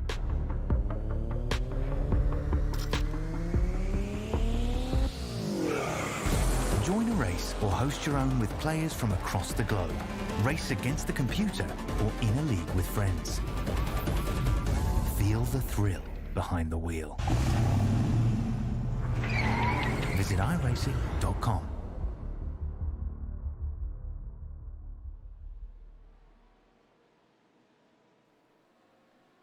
And welcome back to Daytona International Speedway, where we continue to gradually work our way through the race tonight, where it's been a bit of an interesting run, and we've had a lot of problems under that little bit of a break. Talk about a bad time to cut away, as a lot of drivers have just befallen some major incidents. We'll start it off at the top. A lot of these in your LMP2 field. First one coming on up here was with Adam Grevson. This was for Spy Racing's 54 entry. Lunge of the inside of a GT4, losing control and getting into the Aston Martin as well. Next one on up came over in your GT3 field. This was for a pass for position. Wildcat runs a lap. Traffic collision again with the GT4, seeing him sliding off and wide. Meanwhile, you saw Hilgard go off as well. That was Ben Hughes that crashed. That Porsche found itself hard into the outside wall. That was Nick Madsen's bad performance SRT Green.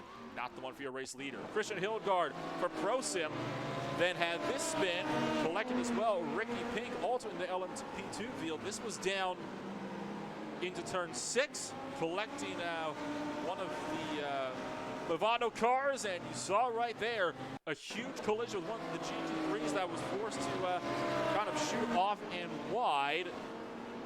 This will be a much better game to tell what happened. Kind of got unsettled by some lap traffic, backed it up, then right about there, you saw one of the Porsches having to scramble wide. That wraps up the drama that happened under that brief break. We continue to see racing action continue.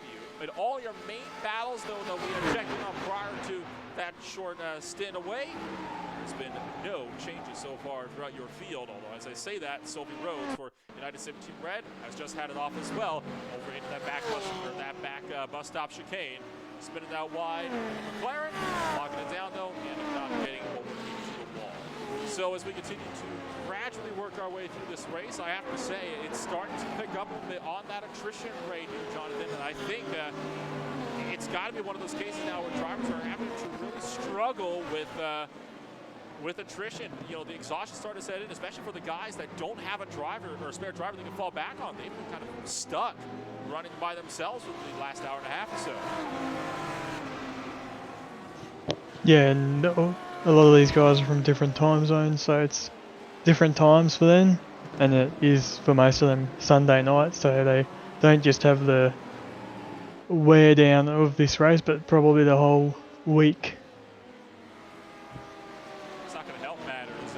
Another drive-through penalty, by the way, being handed out. This one to the number 28 car.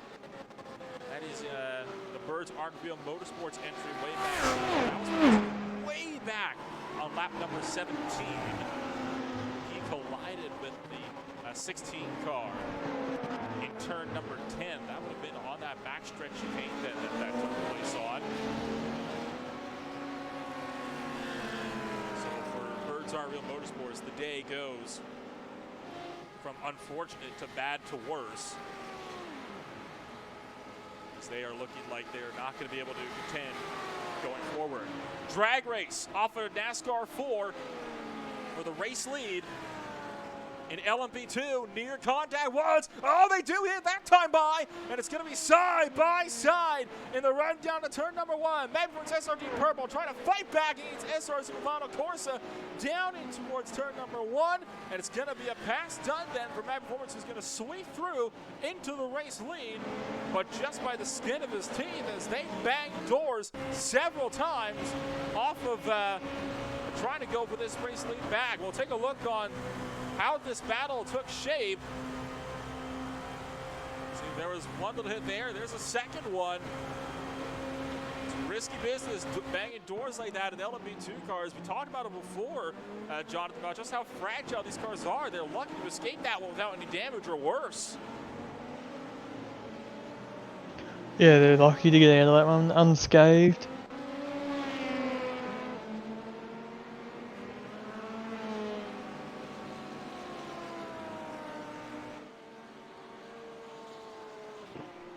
Real Motorsports, meanwhile, continue to pick their way through this GT3 traffic.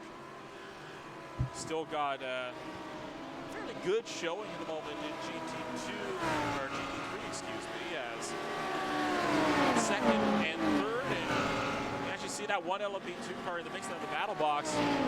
It's because that LMP2 car is actually fighting these guys for overall track position. So 12th place overall, but still sitting 11th in the class. And meanwhile, Team Suzuki and Omega backing off a big way and allowing himself to lose 2 spots down the straightaway. And meanwhile, fights back on for the lead, and now Movado back through the lead, and there's a launch. Oh, he's going to lose control, potentially coming around, and that's going to be a tight pass. Eduardo Leo got the lead and then lost it immediately coming around through turn number 1. Check in on this one, as this is in the mad dash down in towards turn number 1. And then right after, the 9 swept back through, and they did make contact, kind of forcing the 29 wide. Want to be careful with race control coming back on that one. Oh yeah, no doubt about that one. That's one thing you don't want to find yourself getting collected in, is an argument with race control over an incident, especially when you're fighting for a race lead. It's worth noting there are prizes on the line. It is a $40 prize if you win in the class, but it is also an additional $12 if you win in your manufacturer, since it's only one make in the LMP2 field. So it will be about $52 on the line here for the race lead, as Movado weaving left, right, trying to find a way against Mag Performance, but Mag Performance holding firm. They are not allowing the driver in behind to get through in the slide. You got to remember, though, you got to leave a little bit of room to work with here. So they're going to hightail it back down the high banks of NASCAR's 1 and 2. Here we go again. Move for the race lead in the dash down in towards turn number 1 on the front straightaway. Touch once, twice, almost a third. Battle is on, as 30 minutes just under that left to go. Around the outside is Movado Corsa going to try to switch that back to the inside on the turn number 1. Coming on up through the X's. Mag Performance holding strong. It's going to be a late lunge, and he goes for the fake. Tries for the high side again in turn number 3, but no room. The 29 car really piling on the pressure in your overall fight for the race lead. If this keeps going up in this way, Jonathan, it's only going to end with one way. One or both of these cars in the wall. Yeah, it's only going to end in tears. How many battles have we seen for race leads over the years come down to moments like these, and it only takes one moment of lapse of concentration from these drivers to find themselves with just a heartbreak waiting for them. C-Mag Performance was able to pull away a little bit in the run out of turn number 6 in the NASCAR 1 and 2, but the draft is just so powerful in your LMP2 field that Movado's able to close right back up by the time they hit that backstretch chicane. They're about to catch up to some of their own traffic that they have to lap as well. Temper's about to overflow. You can practically feel it coming along with every 10th of a second that Movado Corsa closes in. Down to 2. But now, Mag Performance has advantage of some slipstream from other LMP2 lap traffic in front of them. There's a look to the outside. Again, Movado Corsa trying to take the long way around. And this time they're going to split GT3 traffic down to the turn number 1. And a bit of a nose chop again, as SRC Movado Corsa not able to find a way to get through. It's a huge launch to the inside, though, and that's to get around some of their own lap traffic here. Boy, you can hardly breathe with how much these guys are just on the loud pedal trying to charge after each other. There's just no rest in store for these guys, and now they went side by side as SSC Movado had to try to fight back through the kink. Will they be moved down to the 6? You bet there will be.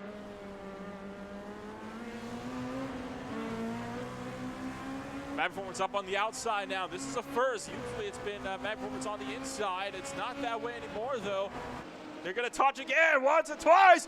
Make it 3, 4. They're going to go 3 wide around GT4 traffic, and they're about to dump each other here for the race lead.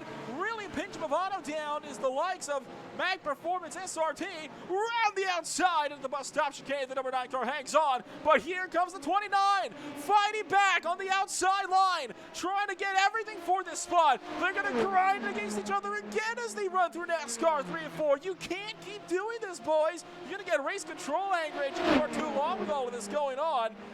I mean, this is just taking intensity to a whole new level. Magperformance trying to get the draft back off an NASCAR 4 down to the front straightaway. He's going to look now to the right-hand side. Now he's going to try to force the long way around. One car leaving pit road. Meanwhile, it's around the high side with the number 9, but he can't hang on. And SRC Movado, of course, is into the race lead right as they catch up to more GT4 traffic. Holy cannoli, this battle just does not know when to quit. And all the while, you had this fight for GT3 going on down a little while ago. This was a pass for second place in the GT3 field as Philip Ansel was on the move, working his way on the outside of that long train of GT3 traffic, and he was clear by the time they got down in towards turn number 1. And we'll focus up again on the battle for the LMP2 class lead. 24 minutes left to go, while Magperformance and Movado Corsa duke it out like it's a half-mile short track. To the outside, rubbing doors, catching up to more GT3 cars. You can't be side by side like this. Oh, it's a collision, and Magperformance throws it away. They run into the back of an Aston Martin, and the number 9 car throws away a potential race-winning position, and that is it.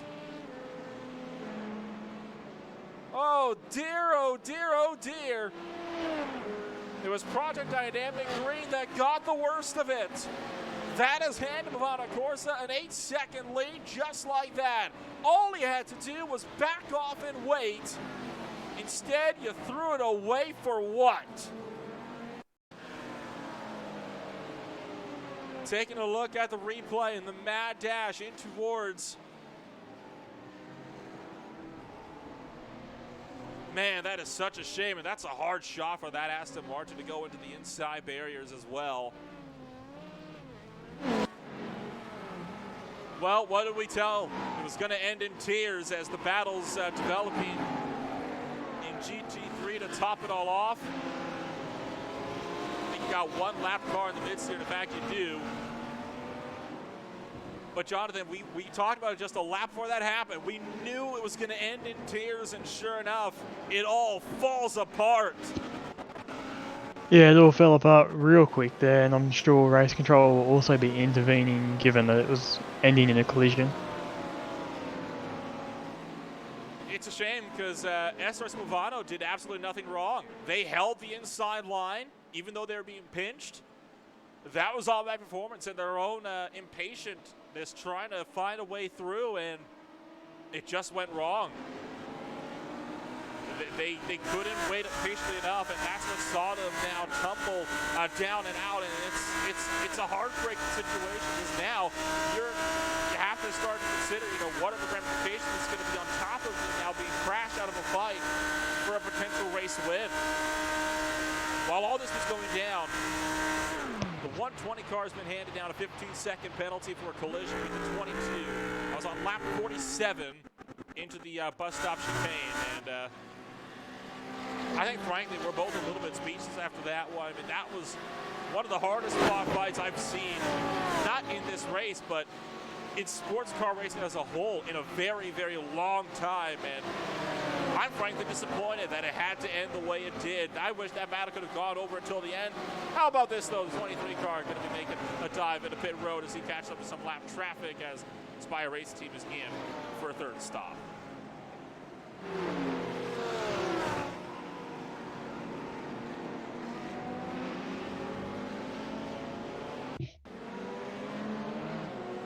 Problems with the 43 car a little while ago. This was into the International Horseshoe.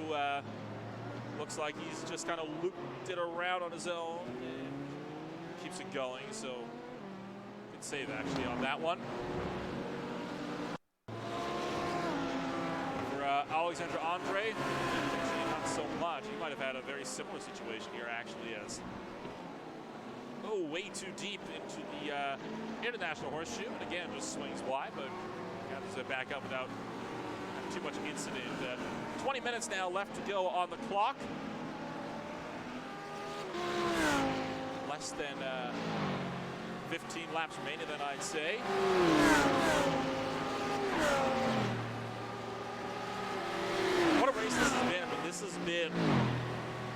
phenomenal race so far.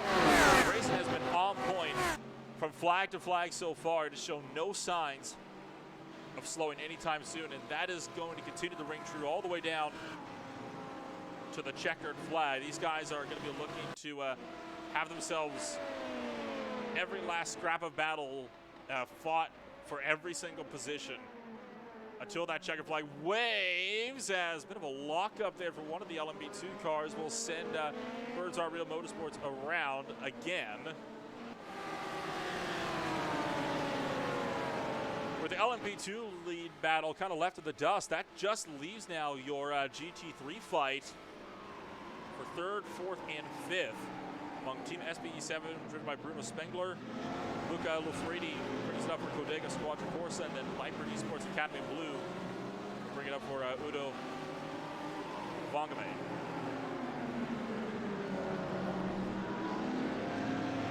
So we hit 21 minutes left to go. See, it's not really battling more for the battle for the class leads. Map Performance Blue has really just taken charge in GT3 and has run away with the class lead. Remember way back when these guys were the ones trying to work their way through the field. Now they're the ones leading the field, and it's looking like they're going to be wanting to lead that one for a long time yet for the end of this race. Now remember, they did come in for a fairly early undercut, which not sure how that will bode later on in the race. They did pit prior to halfway. They should, I think, still be able to make it to the end if I'm doing my calculations on this correctly. But you never quite know an endurance race like this, because there's a lot more at stake than just lifting off, right? You got all sorts of different engine maps that all of these cars are able to do, and each one of them handles fuel in a very different way. I'd reckon the moment, though, and Map Performance Blue would be in a bit of a fuel conservation mode just to be on the safe side. I mean, you got 14 seconds. You can afford to lose about a second a lap and still be good for a long time yet.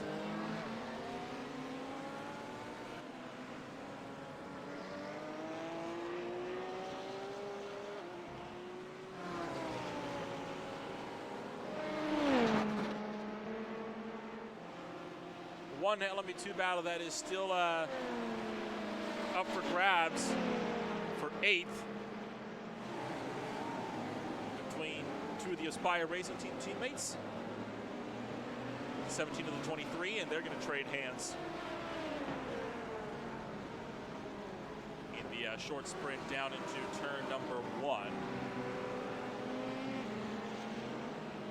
Jensen Jones making a move on Ricky Pink, and again, I have a feeling Team Order's having a hand to play in that one with how Pink just led him through without too much of a fight in that one. Jensen Jones has been having a fairly quiet race. He didn't have the best of starts to his stint, had a couple of incidents leaving pit road, but now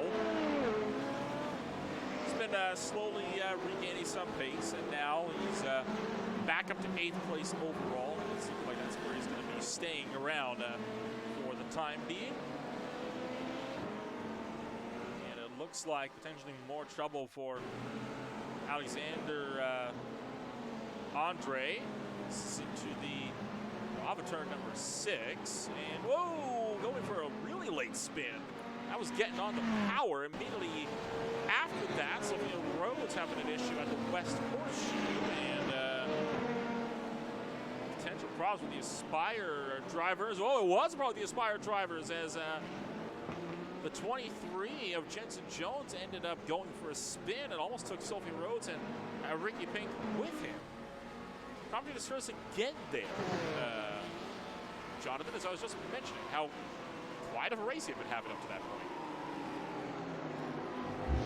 It all seems to come at once, Nolan, when it comes. Should just stop mentioning drivers altogether. It seems every time you do, something tends to happen to these guys. And if right on cue, one of your LMP2 cars have more problems. This was Team ABS. They're already several laps down as it is, and they've had another little spin through turn number 6. And oh, not even a spin. They've just clouded the wall in a big way.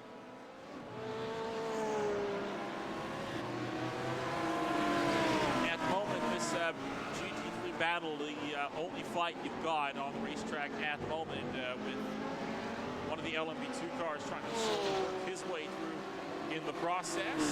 Behind Sports Academy, not a happy camper, being cut off by that LMP2 traffic.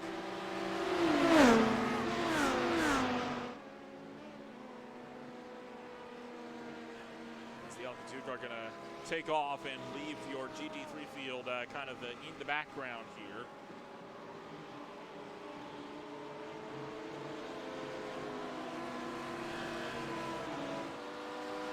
Back towards blue into pit road. This is pretty big here, Jonathan, as your race leaders didn't have enough fuel to make it to the end. It was kind of a question mark.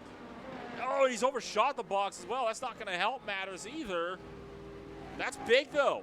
Your GT3 class leader not able to make it. That's going to provoke Team Shazoo GT Orange up into the race lead now.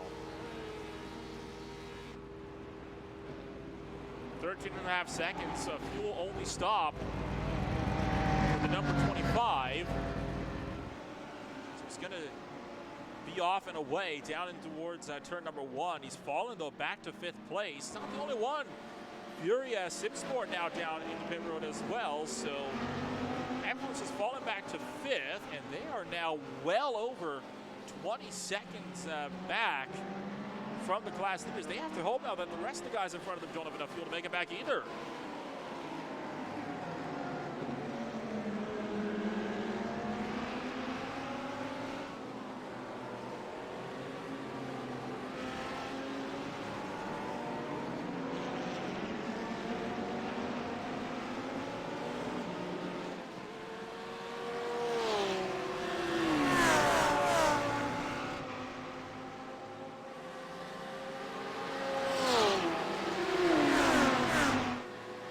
Minutes left to go in this race, and a potential move. Libert Esports getting cut off by Godega Squadron Corse. They're down in towards the bus stop chicane on the back straightaway, and that's not going to sit well with the number 42 Audi, as they were looking to have a good run up to that point, but it was a late block, I reckon, from Bodega that almost saw another fight just come to blows. And how about this? He's going to make the move down under the line, and he's going to actually make a run to pit road. So Live Esports a bit done, I imagine, with being stuck behind slower traffic. They're going to come down to pit road in the efforts that maybe they can give themselves a more solid run later on throughout the course of this race. Let's see if I can find this little moment here. It would have been a little while ago on the back straight. I think this is it right here. Yeah, it's a risky move, and I can't say it was the most predictable move there from Kodega to park the Audi kind of in the middle of the track like that.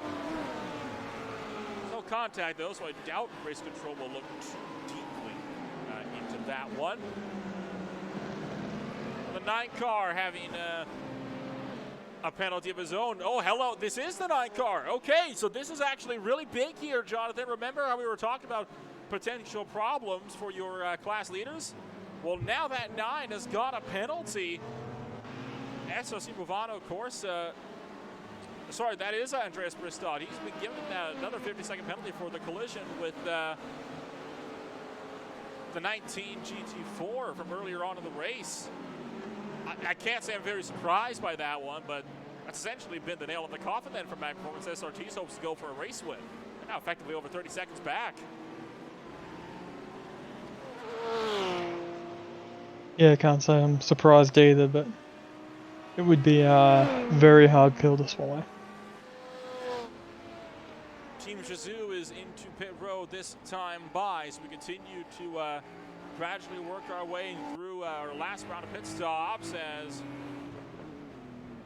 potential collision into turn number 3 with one of the GT4s.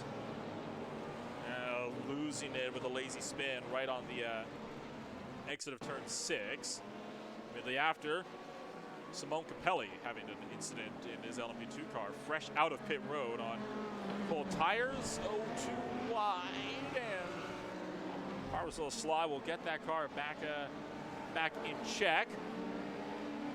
Phil Bainsel will be now out of pit road. The Team Shizuchi GT Omega car going to be back to 4th as it's going to promote Mag Performance up now to 3rd. So 25 car back onto the podium. Now just has to wait to see if Team SBE7 and Kodega Squadron Corsa have enough fuel. But the way the trend sits, I don't think they do.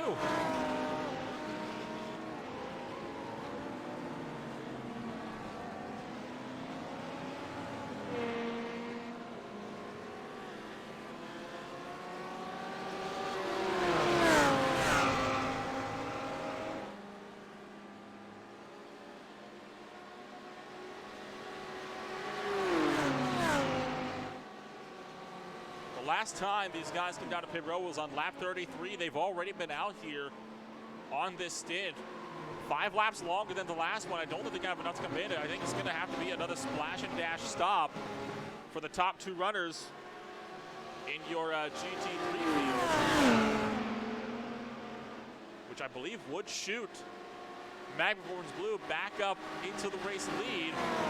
They are only 5.8 seconds behind now. They've been really closing in, which really tells me that these guys have been saving a lot of fuel here, just trying to see if they can potentially make it over to the end of this race. We'll compare the lap times this time around, and Schmetzler seems to have been having some problems of his own, as no laps even logged on the last few here. I think that goes to show, though, just how much he really has been trying to reel in that gap, though, as you can see Schmetzler way back here in the very blue Porsche 911 GT3. Now, the crucial thing about this gap here, remember, he was 21 seconds when he left out of pit road. That means he's reeled in 10, 15 seconds here in just the last 5-6 laps or so here, Jonathan. He's gonna lose it. Thought he would for a moment, but that is massive. He's gonna catch them by the end of this race for sure. Yeah, that is mega pace out of here.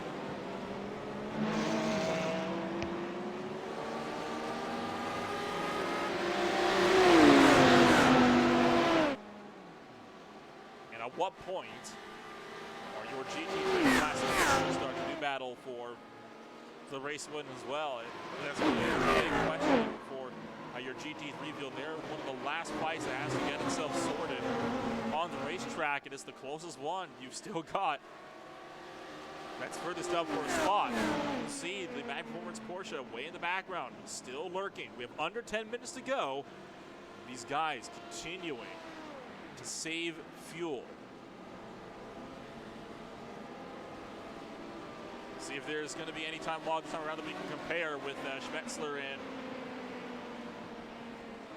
still not. And Schmetzler's into pit road. Schmetzler back down into the lane. That's going to seal the deal. The 25 car, I think, had a penalty that they had to serve. That would explain why there was no times logged. So Samuel Schmetzler is going to be into pit road, and that's going to leave it a 2-car fight for the GT3 lead. It's not the only one as well. Here's the GT4 class. They've actually been closing on up as well. Alvaro Yellow has not been able to defend from Broken Wings on pace, and now Broken Wings has reeled in. What was at one point again? A 20-second gap down to less than half a second here in the last 10 minutes of this race.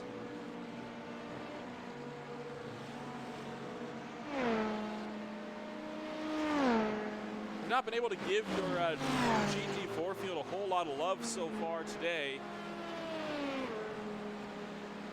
But it's good that we're able to give them some attention now. You've also got one more LMP2 battle that just got itself sorted out between Aspire Racing teammates.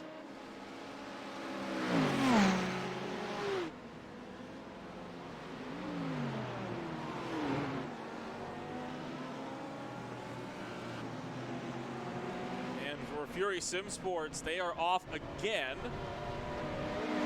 That's the number 12 car that's had a major off. Oh, losing control of the exit of the bus stop chicane.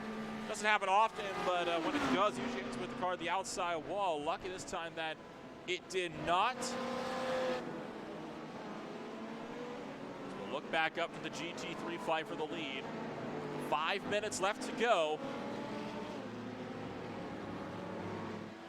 at this rate, I think it's safe to say these guys are now willing to save feeling more. They're looking to fight as there goes the 40 car. You saw him put it on the defensive line there.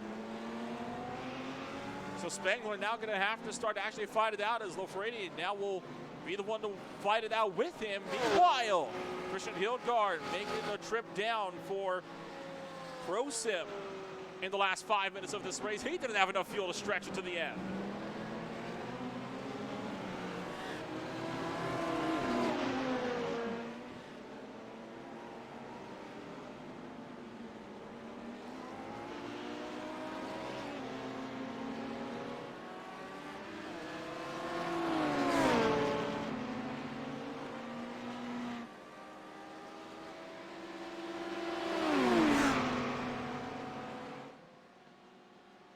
Closing in on the back end. Number 26 Audi R8 LMS going to try to make a little peek, but he's going to back off, try to set himself up for a run down to turn number 1. 4 minutes left to go. I'd say it's about 3 laps, give or take.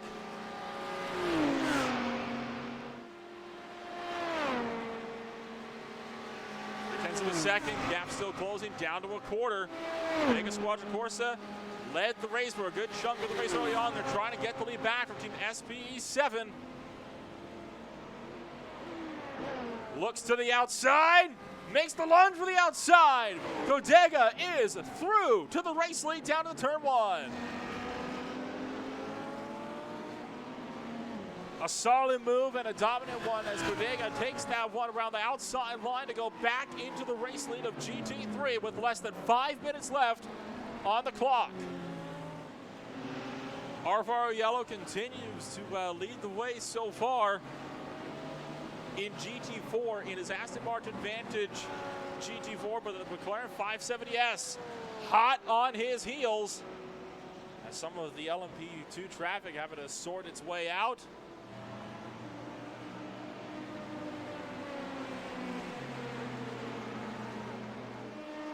Broken Wings being so far out of the draft, the result of having to let some of that LMP2 traffic through, he's going to lose a good bit of time down the backstretch here into the chicane. But again, get that one good exit out, Jonathan. Turn 1, that's the place to make a move. It definitely is. Once you get that good run out of that corner, you got a long straight. You can use a draft and get the move done. 2 minutes to go, and with it will come 2 laps. As Esteban Corsa hard on the fuel save game, trying to make sure he's got enough to make it to the end. Trouble for a couple of drivers in the GT3 field. James Cullen and Yvonne Vandenberg both being collected in incidents here. See if they were related. They were. Collision, and it was a little bit of a fender bender there down into the West Horseshoes. They both locked it up and went a bit too deep. It's 2 to go as well for your GT3 battle here for their race lead. All but one of your class leads embroiled in hot and heavy dogfighting at the moment. So we continue to track our way towards the end of this race. It is going to be 1 lap to go this next time by.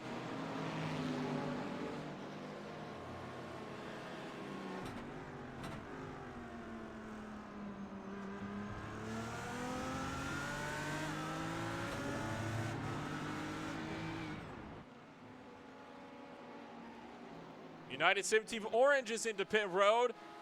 And here comes Esso Simovano Corsa. He'll take 1 lap left to go with 1 minute left on the clock. Final lap this time by. And it is a heavy lifting coast for Eduardo Leo down